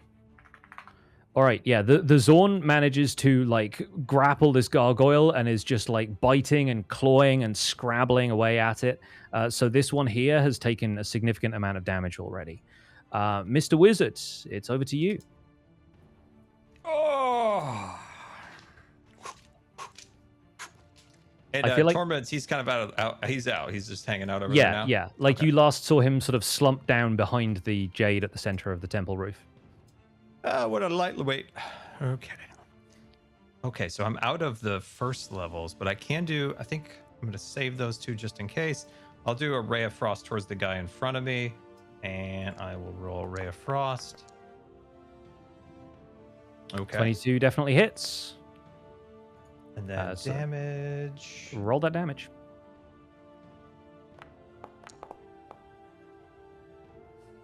A classic ray of frost. But the frost does reduce the movement speed, so yeah, these things are going to be immensely slowed by that if they have a chance to move. Good, because he's only about 4 feet from me anyway. Merry Christmas. The rest of you have no idea what Christmas is. Christmas doesn't exist in this world, so Mr. Wizard is once again inventing holiday festivals. Brohini Dudestone, it's over to you. All right. I am going to move in between all... Wait, can I go around this guy? Yeah, you can stay within range of him, yeah, and you can stay there, yeah. Totally. Yeah, I want to get like all up in between these three. The one on my right has taken a lot of damage from Zorn already. Mm-hmm. I want to finish him off or get the one in front of Ruby's attention. I think I'm going to try to finish this one off to my right with my immovable axe. Let's roll that. See if we hit. That's going to be a hit. All right. Good, good, good. Let's roll for damage. And I don't have advantage or anything because that was only for torment. Ooh. Could have been better. That's still going to be 7. I should also add that Cleave is the mastery property of your immovable axe. That means you get to make a second attack roll on a creature within 5 feet of the first one. And so you only deal damage with like just the base damage and not the modifier. But you can basically make an extra attack on the guy directly above you if you want to. I would definitely do that. Should I just use my great axe then, so it doesn't? Yeah. Roll the same one again, and we might have to do some maths when it comes to the damage. But yeah, okay. Roll the attack. Same immovable one. Yeah. Okay. Because basically, like you're cleaving your way through the first one to like follow through. Fantastic. Yeah, that's definitely going to hit. So the guy to your north is going to take some damage. Okay. See what we get. I'll take it. Okay, and that's just going to be 11 because it removes the strength modifier, but it's just like the base damage plus the +1 that you get for that axe. So you managed to deal 11 to the one immediately to your north. Nice. Good stuff. Is that everything for Bro Dude? Nope. Show us. What you got? I'm going to do my action surge and do that all again. An excellent time to do that. Yeah. So I will use my ability, and we will great axe or immovable axe again. Mm-hmm. To my guy on my right. Hopefully that'll hit. That also hits. Okay. Let's see what we give him. Bless up the bless. All right, that's going to be 9 damage. 9 on the right. Yep. And then do I get to do my extra move again to the guy on my I believe it says you can make this extra attack only once per turn. I don't know how that jives with action surge, but considering it's like on your turn and not per action, I'm going to say that unfortunately you can't use Cleave a second time. Okay. But yeah, like really good, solid damage turn. Is that everything now? Yeah, I'm going to stay here because I think it helps Ruby out if I'm close to these guys, right? Smart. I like it. Moving on to the gargoyle. Max is definitely going to have got this guy's attention, and he's going to make an attack on Max with the claws. This is the guy immediately to the south of Mr. Wizard. Okay, and the second attack lands with a 20 to hit. Mm-hmm. So that is going to be 5 points of damage on Max. Cool. And we'll need a concentration for the bless. Bless up the bless. Get in. I am resolutely angry at this guy. Yeah. All right. Gargoyle in front of Ruby is still going to attack Ruby. That's going to be 2 claw attacks.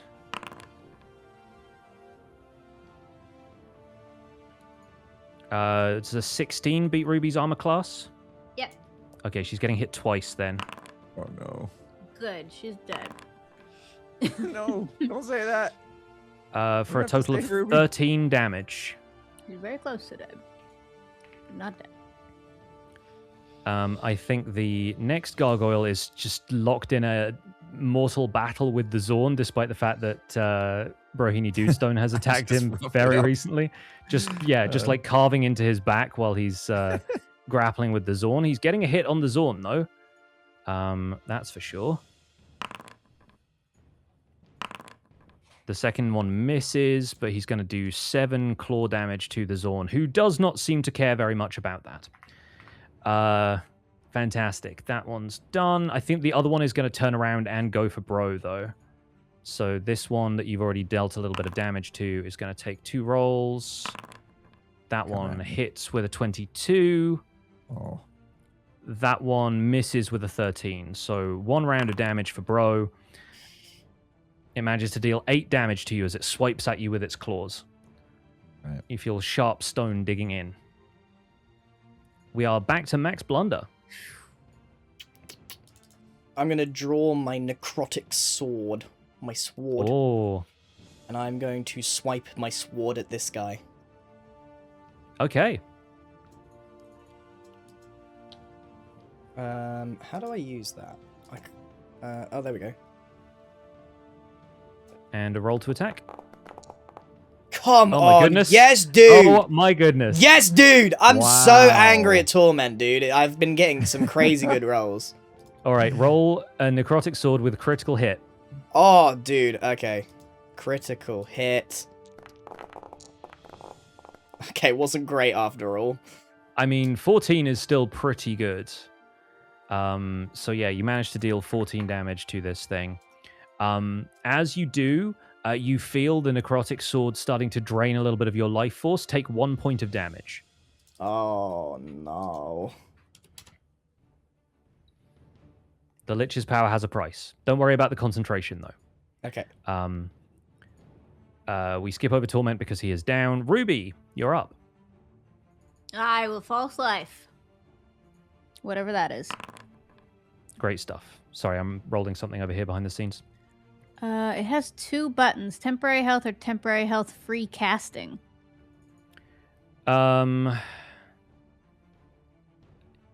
Yeah, interesting. I'm not sure what the free casting refers to in this case, but click it anyway, because, like, you don't have spell slots, so I don't think it matters much. Oh, it says consume item use. Spend 1 use of this item. Yeah, for the false life. Okay, I'm doing it. Oh, yeah, this is the thing you get at level 3 for your Fiendish 9. Legacy. Amazing. So, yeah, you managed to gain 9 temporary hit points from So do I put as- that in the other column? Yeah, you put that in the temporary hit points.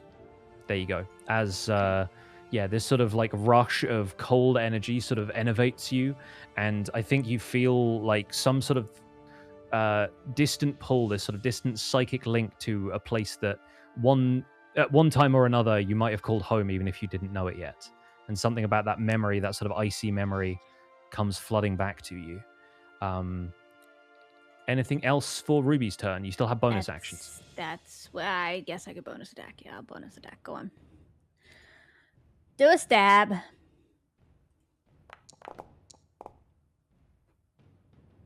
Oh gosh. 20 is going to hit. That's damage. Go ahead and roll. Wow. These things are tanky. They certainly are. And 8. But this one's going to take 8 damage. All right. It's the Zorn's turn. He's back at it again, All zorning right. it up. And he's going to continue biting and clawing at this gargoyle in front of him. Eat him whole. And he's about to, I think.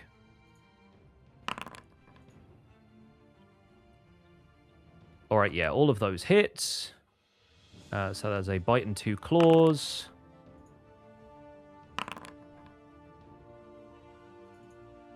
Okay, yeah, the bite alone was enough to kill the gargoyle. Nice. So the Zorn like Whoa. absolutely demolishes this guy in front of you. The guy to Brohini Dudestone's right. And once we've eliminated him, he's going to step over and the other attacks are going to apply to this guy. He's just going to start chewing through them.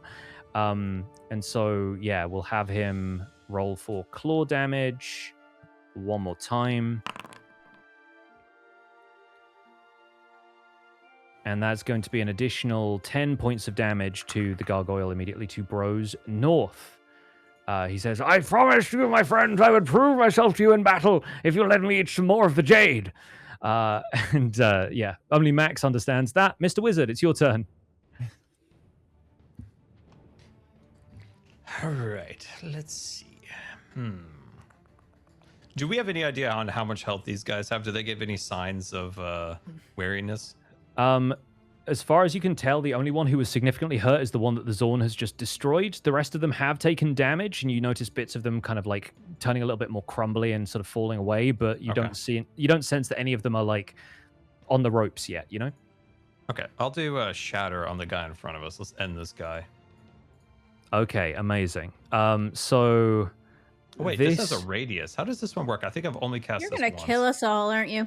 You're going to have to place the radius very carefully, and I will let you adjust it once it's placed, so don't feel like you got to do it like first time. So But we think that is correct. Perfect. Hey. That's absolutely great. Yeah, you cast Shatter on basically the area of air directly behind this gargoyle. So like bits of the roof tile just start to like fly up from the surface of the roof. The gargoyles, since they are technically made of stone, have disadvantage on the saving throw to resist this. So they're going to make a Constitution saving throw with disadvantage. And they got a 9, so that definitely doesn't beat the DC 15. Go ahead and roll damage for Shatter. All right, here we go. Okay. All right, with 9 damage, and I believe... let me look at one thing about gargoyles real quick. You know what? I'm going to house rule it even if it doesn't matter. I'm going to say that Shatter, because it's thunder damage and these things are made of stone, it deals double damage to them. So the gargoyle in front of you takes 18 points of damage as this sort of thunderclap rings out and bits of it start to shear off along with the roof tiles nearby. Take that, you son of a snowman! Hoo-hoo, ha-ha. This was very happy to get a good Christmas hit. is- He's thinking of singing Christmas songs, talking about snowmen. That's going to be Mr. Wizard's turn, unless there's anything else. No, that's good, yeah. All right, great. Oh, wait, Rohini, I Duke's do turn. want to send Mrs. Cat over there to sit on Torment's head. Okay, she can make it just about there. Yeah, she can make it to about there. Yeah, that's good. She jumps onto the roof where the gargoyles were. Bro dude, you're up. All right. Well, we will continue to chip away with our removable axe, I suppose. Guy to my north, been working on him. Yes. We'll continue working on him. Mm-hmm. See if we can get him. Bless up the bliss. 24 is going to hit. All right. Big damage. Let's go. Take it. The biggest damage, in fact, yes. 17 is definitely going to make a pretty decent impact. Yeah, that gargoyle is now looking like he's been properly chipped up. So that's looking good.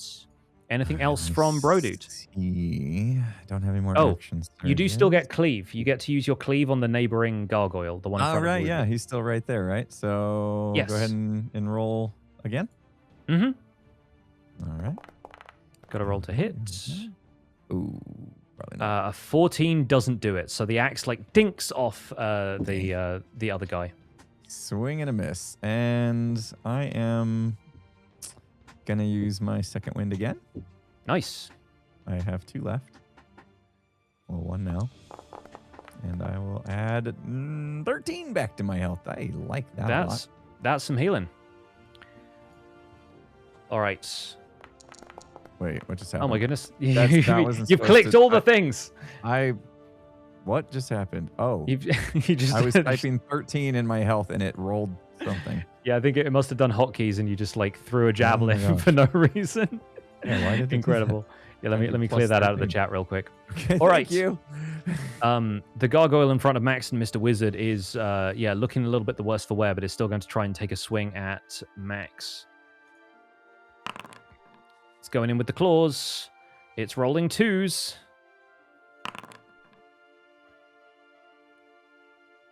And that one's a 16. Does 16 hit? Yep, I'm going down. He's yelling timber. Oh, hang on. Wrong thing. Sorry. Sorry, my bad. No, Max. Okay, and that is 4 points of damage. Oh my This thing god. rolled the minimum points of damage it could.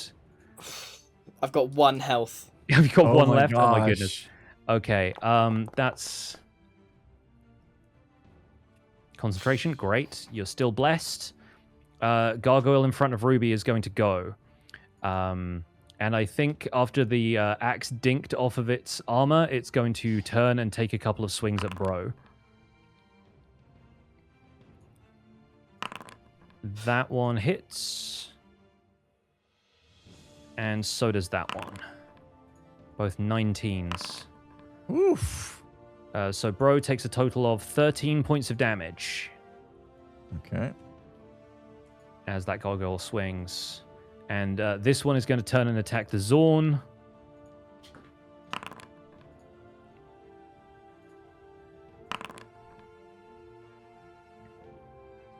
Who is not going to get hit by either of those. Okay. I got to ask you a question real quick. Yes. The last one healed me 1 point over my max of 36. And so when I did minus 13, it took me to 24 out of 36 instead of 23 out of 36. Yeah, you shouldn't be able to heal over your I max. shouldn't be able to heal over, so it should Yeah. be 23. I'm just going to input it. Okay. Yeah. Like, I'm pretty sure. Hang on, let me check that on Second Wind. Yeah, there isn't anything that says you can heal over your maximum health. Yeah. I don't think that's Oh, often it the should thing, be if ever. 23. Yeah, because Right. my 36 is my max, and I just took 13, so I'll go 23. Perfect. Speaking of Max Blunder. Mm-hmm. I can't use my necrotic sword anymore, so I'm gonna Poke him in the eye. bonk him on the head with the mace. Love that. Bonk. A 16 is going to hit. Oof. You baseball bat swing and break some chunks off this guy. Roll some damage. Bonk. Nice. More of a donk. With 6 points of damage off, that is, that gargoyle is now looking a little bit beat up as we move over to Ruby. Oh, wait. Oh, Can I? what you got? Can I cloud jaunt again? Is there any limit to how many times? Oh yeah, I can. I can cloud jaunt again. Is it twice? I think you can It do it says twice. 2. Yes, 2. Yeah. Have I? I've only used it once, I think. Yeah. Have, yeah. All right. Good bloink. Bye, wizard. Go stick a He's knife gonna in go. torment for us. I'm gonna go up here. All right, cool. I'm going to roll something, and it is now Ruby's turn. I will just stab the guys in front of me. With advantage, because... Well, not with advantage, with sneak attack if I hit, because Bro's Mhm. there. Although I guess I could have given myself advantage, because I could just plant my feet. Well, you just, But I crit anyway. Whoa. just casually crit anyway, so it's fine. Why are we fine. even You're doing good. this? Why are we even talking This is gonna be big damage. Yeah, go ahead and roll that damage, Ruby. Let's go. 12 is good. 12 is very, very good. And This is- sneak attack.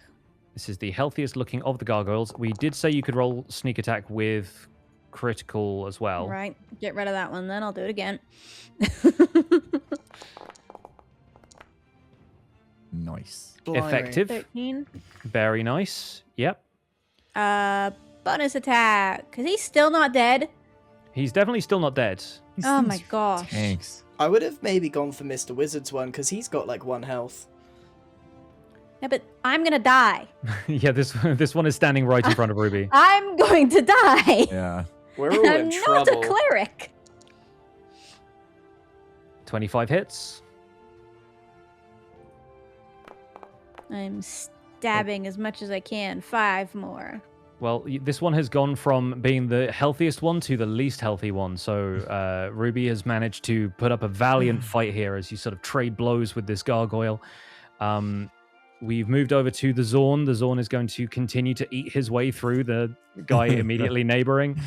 So he's going to roll that, and then that first one's not going to hit with the bite, but the claw is going to hit. And the second claw is going to hit too. So the Zorn gets to roll 2 damage dice. And deals a total of 12 damage to the gargoyle north of Bro. Taking it down pretty low at this point. Still not enough. Wow. Yeah, These things yeah. are crazy. His battle rage continues. Mr. Wizard has disappeared from the cameras, but it is his turn if he's around. Camera turned off again. Oh my god, it is so hot in here. Yeah, just died again. Okay. Let's cool everybody down here with a bit of Ray of Frost.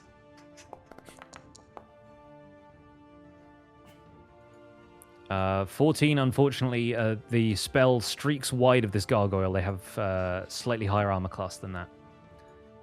Oh dear. Anything else from Mr. Wizard? Hold on, I'm gonna try to turn my camera off. Mr. Wizard is gone. Pulls down. No, that's probably good. I'm just trying to get my camera back on. Yeah. Over to Bro okay. Dude then. Yeah, off the bro. All right. Shoot. Yep. We're just gonna keep chipping. Guy to my north. Oh, bro. Hey! There we go. The crits are coming out when we need them. Is that gonna hit? Or? I think it will. Yes. All right. All right. Take Oh, you it. need to roll a critical hit when you roll the damage. critical on that one. yeah. All right. I'll clear that if you want to roll again. Yeah, we're gonna do that. Watch it be less. Oh no! Whoa. I'll take it. I'll take it. Brohini Dudestone wields this axe and smashes his way through a gargoyle in a single swing. That gargoyle is dead. That gargoyle is no more. It is an ex-gargoyle. Nice. So that one falls as well. Yeah, crumples to the rooftop. You can attack with cleave with the neighboring one as well. Come on, hit this time. That'll do it. Yeah. That will do it. Normal this time. Yeah. Yeah, damage. normal, and this is damage minus the strength modifier this time. Minus the strength, which would be the second number. Oh, that's dude's on still a pretty big fire. number. He hits for a 12. All right. Yeah, so the one in front of Ruby is now looking significantly the worse for wear. The one in front of Mr. Wizard, however, is going to see that Max has jaunted away and is going to attack Mr. Wizard with his claws. Sorry, Wizzy. I feel like I could have saved him. And unless Mr. Wizard still has a portent roll left. Mr. Wizard's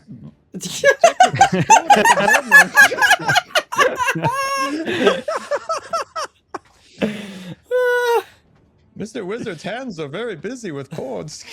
You still got a 7. You got a 7, Scar. Okay. All right. We will turn to the rest of we'll turn to the rest of the party then. Has Mr. Wizard used both portent rolls? He's only used one. No. He only used the No, he 2. used one. Yeah. So he's Okay, got a what- 7 he can use. He's got a 7 he can use. Yeah. Mr. Wizard, do you want to use that? Why is it Christmas? Okay, I'm back. Alrighty. I will use my portent roll. A 7 to this loser in front of me. Okay, in that case, it doesn't hit. So you manage to survive. Moving around to the other gargoyle, the one that's in front of Ruby, it's going to turn and attack Bro, who just nicked it. And that one is going to roll a 10, followed by a natural 20. Oh. I'm going to pop this one out so that everybody can see, just Oy, so oy, we're oy, oy, staying oy. honest here. Dios mío. There's a And lot that of, is going there's to- been a lot of 20s today. More than There I have think been a we've lot, had has in been. the whole campaign. To be fair, I think I've made you do a lot of rolling. That's going to be 12 damage to Bro. Alrighty. And that is a critical hit, may I remind you. So not too bad in the grand scheme of things. That is it for the gargoyles. We are back in the order to Max. Max, from the center of this rooftop, you can see the slumped form of the tiefling called Torment. Your companions are still fighting the gargoyles behind you, but 2 of them are down, and the other 2 are looking like they've had chunks chipped off of them at this stage.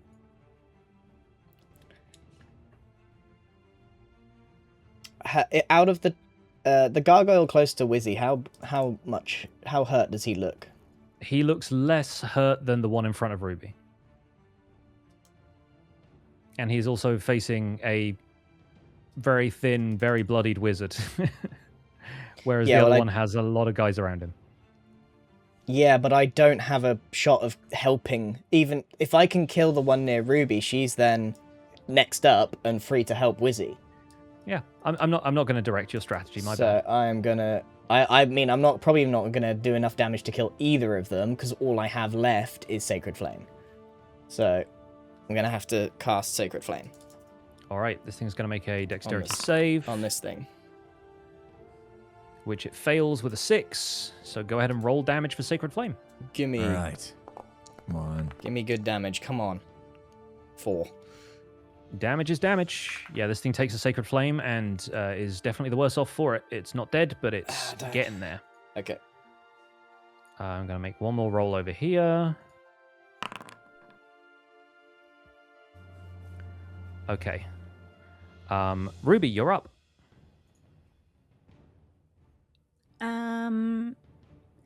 I will stab the guy in front of me. Do that stab.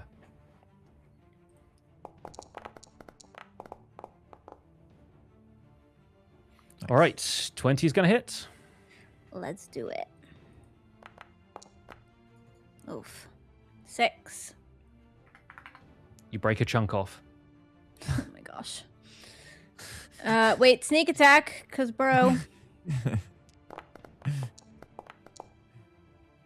8. Whatever last piece of animation was holding this thing together is cut by your knife, and it falls. Yes, finally. Nice. Woo! The only one that remains is the one in front of Mr. Wizard. I'm gonna Get walk him, up a Zorn! little bit. Hey, Max. Yeah. Do you think you could stabilize Torment? No! But he might know something. He's lucky I'm not kicking him off the roof. You're not a very good friend today. I'm He's gonna not a very throw good a friend. dagger at Kill that us. guy. All right, that's going to hit. A little bit of damage for that one by the wizard. 6. 6 is good. All right. The Zorn looks to the top of the roof at this lovely jade, looks around at the people who have helped him to get into that one chest he couldn't get into because the mimics always snapped at him and kept him away. And he decides to go after the gargoyle that's attacking Mr. Wizard. Attaboy, Zorn. It turns out he's not an enemy, everyone. Hoo-hoo. That's going to hit.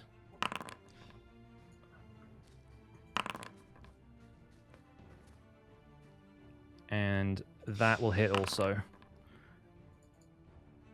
And so he deals 27 points of damage, What? which is also the last of this gargoyle's health. And the final gargoyle just gets chomped to pieces Jeez. by the Zorn. He swallows something and goes, oh, this tastes terrible. And with that, we are out of combat. I have nothing left. I've Ian Bealed it. I have got 1 health and no spells. How did we not die? Oh my gosh. Because Pix was nice to us about his aiming. Hey, Max. Listen, it's the dice. The dice are the ones doing the aiming. I have to make another quick roll over here. I want to run to Torment. Max, tell the Zoran there that a big thank you. And Next I time don't we think he's let- an enemy anymore. Next time we let Gret come with us. Yeah, We he could have coulda been the used him. difference. We can use him as cannon fodder.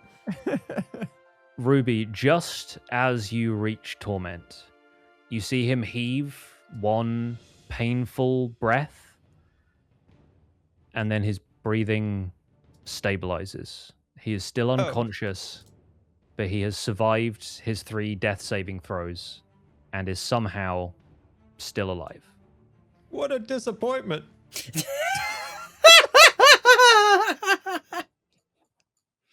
We didn't kill him. I couldn't have stabilized him if I tried, by the way. I have nothing. And we wouldn't nothing have. to save him.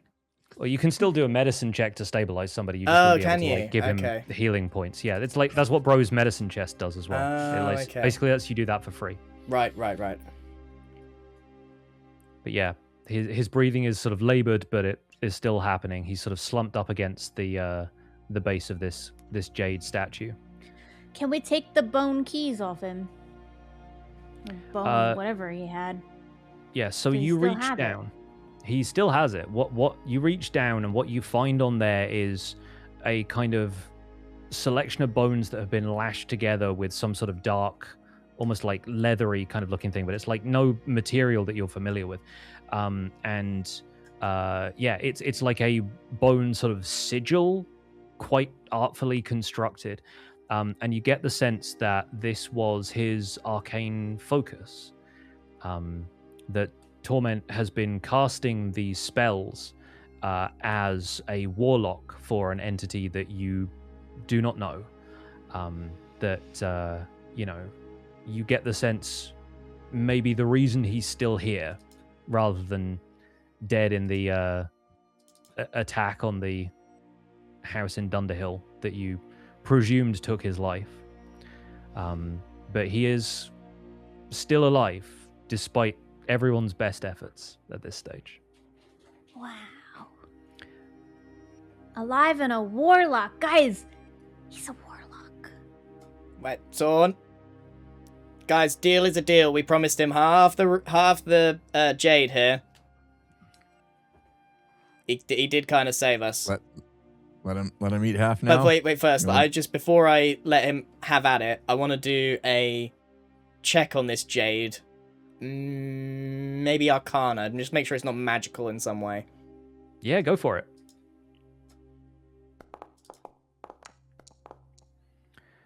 You sense that there is no innate magical energy here. Like, jade can be used as a catalyst in spells, but this jade is inert as far as actual Half magical energy. Half jade. Off you go, Zorn. I think I've maybe earned 60%, 65. 55. Done. And he like launches himself at the thing, like head first, like the top of the head where the mouth is. He's just like upside down, going. And so the rest of this scene, while it plays out in whatever way it does, is just backgrounded by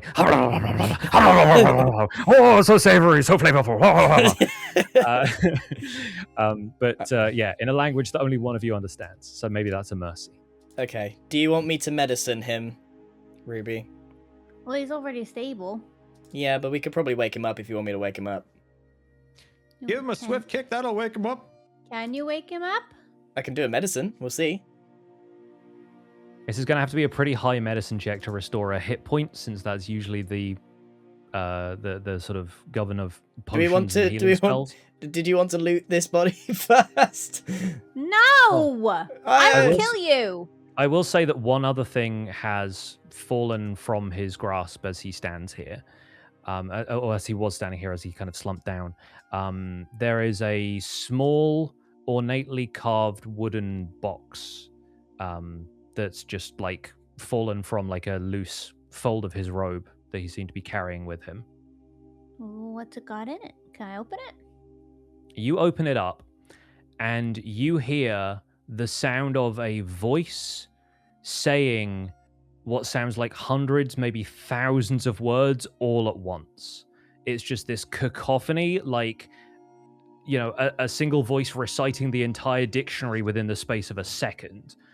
And inside, you just see a single, like, copper wire held, like, at both ends of the box.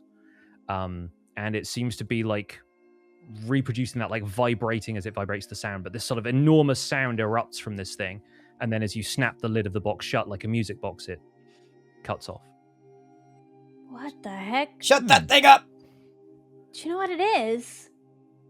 As you hold it in your hands, Ruby, it has the same energy as some of the other artifacts that you've found that belong to the Lich. I look back at Mr. Wizard, look at Ruby, magic, and hold out my hand to put it with all the others. I do a little symbol thing. Give it to Max. I put it in my loot bag with all the other artifacts we've got.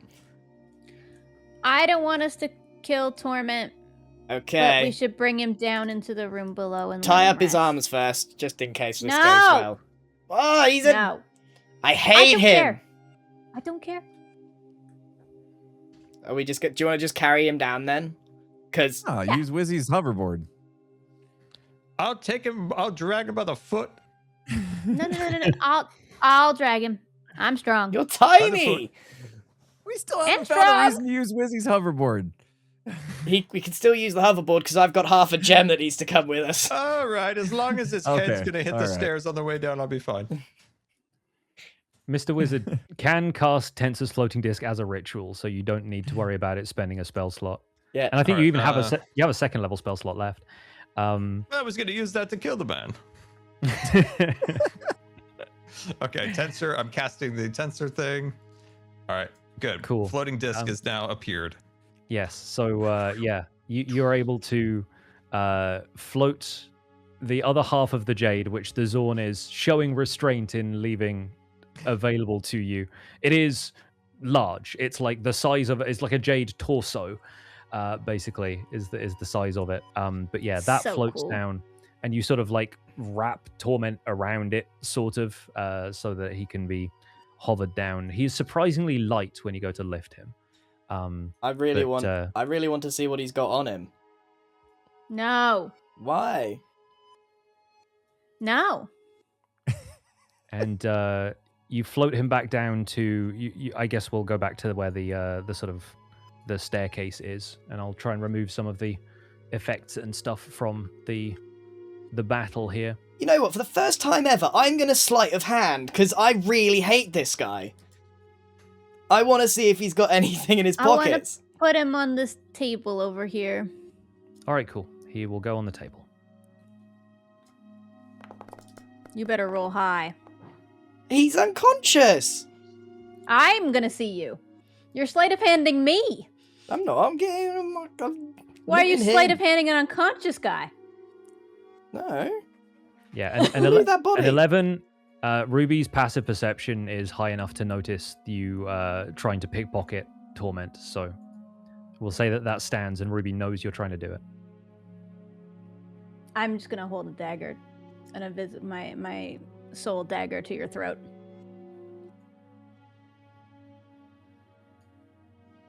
Max, you're gonna listen to me this one time. You can go back to not listening to me tomorrow, but you're gonna listen to me this one time. Max is really Leave him alone, upset by Max. this. No, I'm gonna go into the corner and play my bagpipes. I don't know what's worse, Torment being alive with the bagpipes. Oh, Guys, Torment was my mentor. I've known him well, my your mentor whole tried to kill entire us. life. We can't kill him. Max can't hear you. Ruby, Trying to remember the kill us. gargoyles? Not too happy with him. Gret walks up and says, y'all do what y'all needed to do? Yep. Yeah. Great, And want we to hit him? paid some serious price for it. We're all hurting a little bit We should today. go. Yeah, well, maybe there's a little time on the cart. Y'all can rest up while I drive. Yeah, let's do that. That would be nice. Torment's warlock person will come back for him. Y'all gonna leave him here? Yeah. You're gonna take him with us? Keep an eye on Why him? would we take him with us? Well, you won't let me loot We could put him in a box. We're not putting him in a box. Fine, a coffin. That's worse. No, this guy seemed pretty beat. I say we leave him where he lies. Not that I get a Don't vote. be a nice guy. I'm new here. I don't get a vote. I'm just saying what's in the heart. Nobody gets a vote. I voted. we're going. All right. You heard the lady. Better hope we don't see him again. Come on, Rockman. The Zorn sits on the staircase happily chewing on what remains of his half of the jade. I wanna leave Torment with the spoon that I stole off of the wizard. Yeah, Okay. I want to give him the spoon, Okay. and then I leave. So with a spoon with a handle engraved with the letter M resting aside him, you leave Torment there to whatever fate. I'm not gonna loot him, but I am gonna like crouch down into his ear and say, "You were never invited to the blunderbuss," and then I'll leave.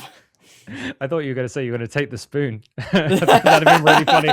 Ruby leaves it there, like fade to black, fade back up. Max just picking up the spoon, fade to black again. No, okay, cool. Fantastic. So yeah, you guys make the Zorn. Is Zorn coming we with us? say goodbye to goodbye? Please come with us. No, we can't speak his language, so Max can say goodbye. Do you want to bring him? I can ask him if he wants to come. My friend, I will be digesting this for some time yet. I fear my adventuring days are likely to prove over for now. But Okay. I will never forget this. You have been heroes in my eyes. Keep an eye on the red guy for me. I shall. And you keep an eye on that young lady. She's worth a great deal, I can tell. She has the qualities of one of the finest gemstones. Yeah, but she's kind of annoying, and I'm leaving. And with that, you guys step back out to find the cart waiting for you outside, Gus the horse grazing on grass, and you set your sights on the final area of the map. The distant town of Windendale. I've heard of that place before. And that is where we're going to end today's session of GIGGS D&D. Well done, friends! Jeez, that's the worst we've ever get. If we didn't hit all those crits, we definitely would have lost. Like, me and Scar were nearly dead. Ruby was nearly dead. Yeah. Listen, we can if, should have, and maybe all day. You guys survived a pretty difficult encounter. And that is where we're going to call it for today's session, but we're going to wrap up as usual with stars and wishes. Not much left to squeeze in these wishes, so we better make them count. So I will pull us back onto initiative order. 1 second, so that we can do this in order as we like to do. Okay, everybody roll me initiative. Why did I... Oh. What's happening? Oh, there it is. What is happening? Why is I've there no two idea. bros? There's What is so much happening? going on. Why is there I'm two everybody. rubies? Why I'm what's honestly- happening? There's two Maxes! I'm honestly a little bit overwhelmed, so I'm just gonna delete a couple of these from out of here, and yeah, maybe that I went back to the intermission screen to try and find all of your characters, and it may have confused the heck out of me. So let's do this way. Okay, great. So we will start with Gem. Ruby Nix, top of the order. Give us a star, award a star to somebody for this session, and give us a wish for next time. Star to Scar for his Christmas music. Thank you for being entertaining as always. Perfection. I hate going first. I don't know. I think I wish we asked each other more questions. I think now that we've done my backstory more than your guys's, I wish you guys cared why Torment was after me. I think that's my wish. But we can't change that, but we can do it better for Scars, where we ask him about his life when he describes it to us. There might be some travel time where you can digest what's just happened, and maybe the characters have had time to ruminate on it some. I feel like that'd be a nice thing to bring to the table next time. So yeah, I will definitely make a note of that. I'll try and give you guys more opportunities to raise those kind of questions in character as well. Great, thank you for that. Scar, give us a star for somebody and a wish. How could you have topped Grit, but you did with Zorn? Zorn? Like, how did you topped Grit, which I didn't think was possible, and that he was very, very funny. He's So got well done on very that. he's got very easy motivations. He just wants to eat stones and coins. So the Zorns actually have like basically a table of what they're after that you can roll on, which I did when I was Oh. preparing this scenario. And I thought the Zorn was going to be a really fun thing because it wants gemstones and Ruby also wants gemstones, and so there can be a kind of similarity between them. But he's just I after tried to feed Gem to it at one point. he's after it for like the food, like the savory nature of it, whereas Ruby is after it for like the fun Yeah. of stealing something pretty and cool. Yeah, that was a very funny character. But like the role that I made to make sure like he has to be craving something, and it was like the highest stone from a mountain, and I was like, there's not really any mountains around here, but I was like, what if he wants the stone that's like decorating the top of the building? And so that's how that whole fight came together. But I'm glad you liked the Zorn. He was very you fun just to, had this childhood play around giddy with. of stone that your gems to eat. It was very funny. Yeah. For wishes, oh my god. Next time is your backstory, so wish carefully. Lots of time to explore my rooms, in my thinking tree, in my contemplating rock. What? More Christmas carols?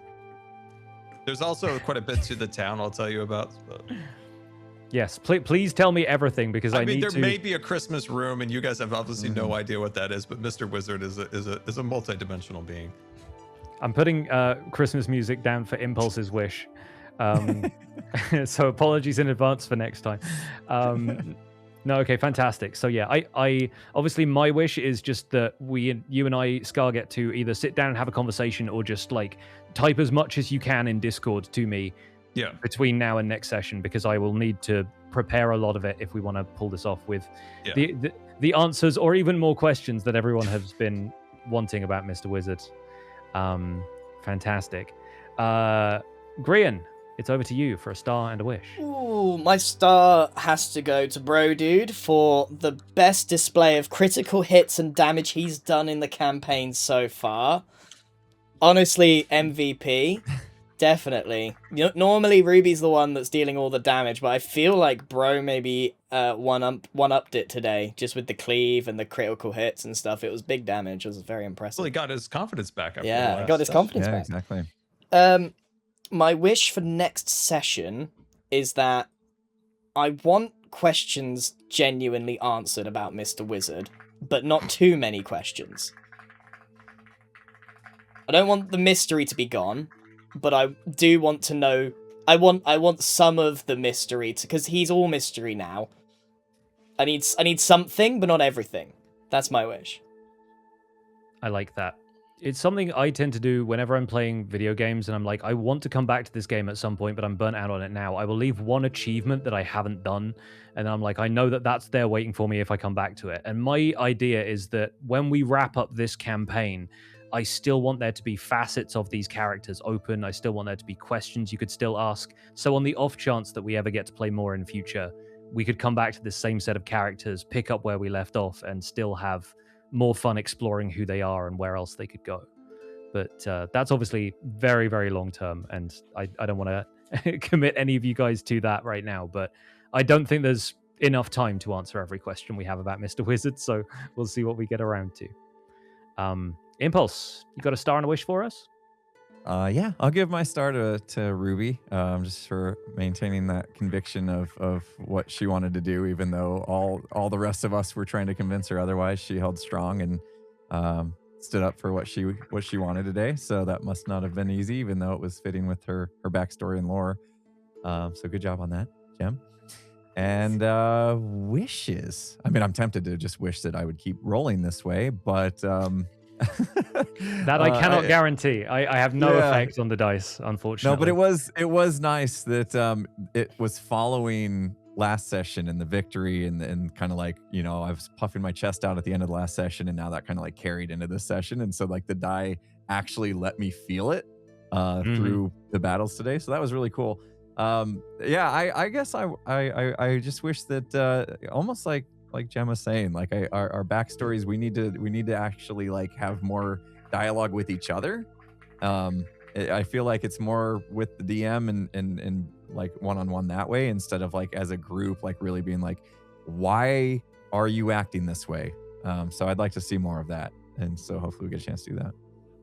Yeah, I like that. I already have ideas for how we can at least have the party sit down and have a conversation for a bit. And I think, yeah, we'll get a lot out of that. So with you and Jem both bringing that to the table, I think that's something we can deliver. I will finish up just by echoing what you said. I think this was a great showing for Ruby. I'm so happy we've been able to dig into more of the stuff about her, and hopefully, Jem, you're leaving satisfied with some of that, and leaving more questions open is always something that I strive to do. So I really like the fact that even though Torment is antagonistic in this sense to the party, Ruby still sees him as redeemable in some sense and a friend in other ways. And so yeah, there's a lot of attachment there, and I think that's really, really cool to have as part of the story. Not everything is always like cut and dry like that. Yeah, I think it would have made more sense if the party understood the backstory and that we were friends, and that like he basically raised Ruby, so she's not gonna cut his throat. Yeah. And yeah, like I said, maybe that's something we'll get a chance to sit down and have them all talk about in character next time. But yeah, my wish for next time is just to get all the information I can on what the heck is going on with Mr. Wizard. Whether it comes out through the game or not, I need to know, and not just because not just because I'm a big fan of Mr. Wizard. I got a feeling we're going to be more confused after than things will be answered. Yes. But this has been a really long one, so we should wrap up there. But once again, merch is out there in the wild now. Grian.store is the place to go if you want your key rings, your t-shirts, your hoodies, your posters, enamel pins, which are absolutely fantastic, and huge props to the folks who've worked on those. Really excited for that. We're going to break off into our little chats just to say farewell to you folks, but thank you so much for joining us, and here's to session 10. We're reaching double digits next time, guys. Thank you all so much for playing. Thank you, Pips, as always. Yeah, you were amazing as always. We'll call it there. See you soon, friends. Here's a grit to sign out. Bye-bye, y'all.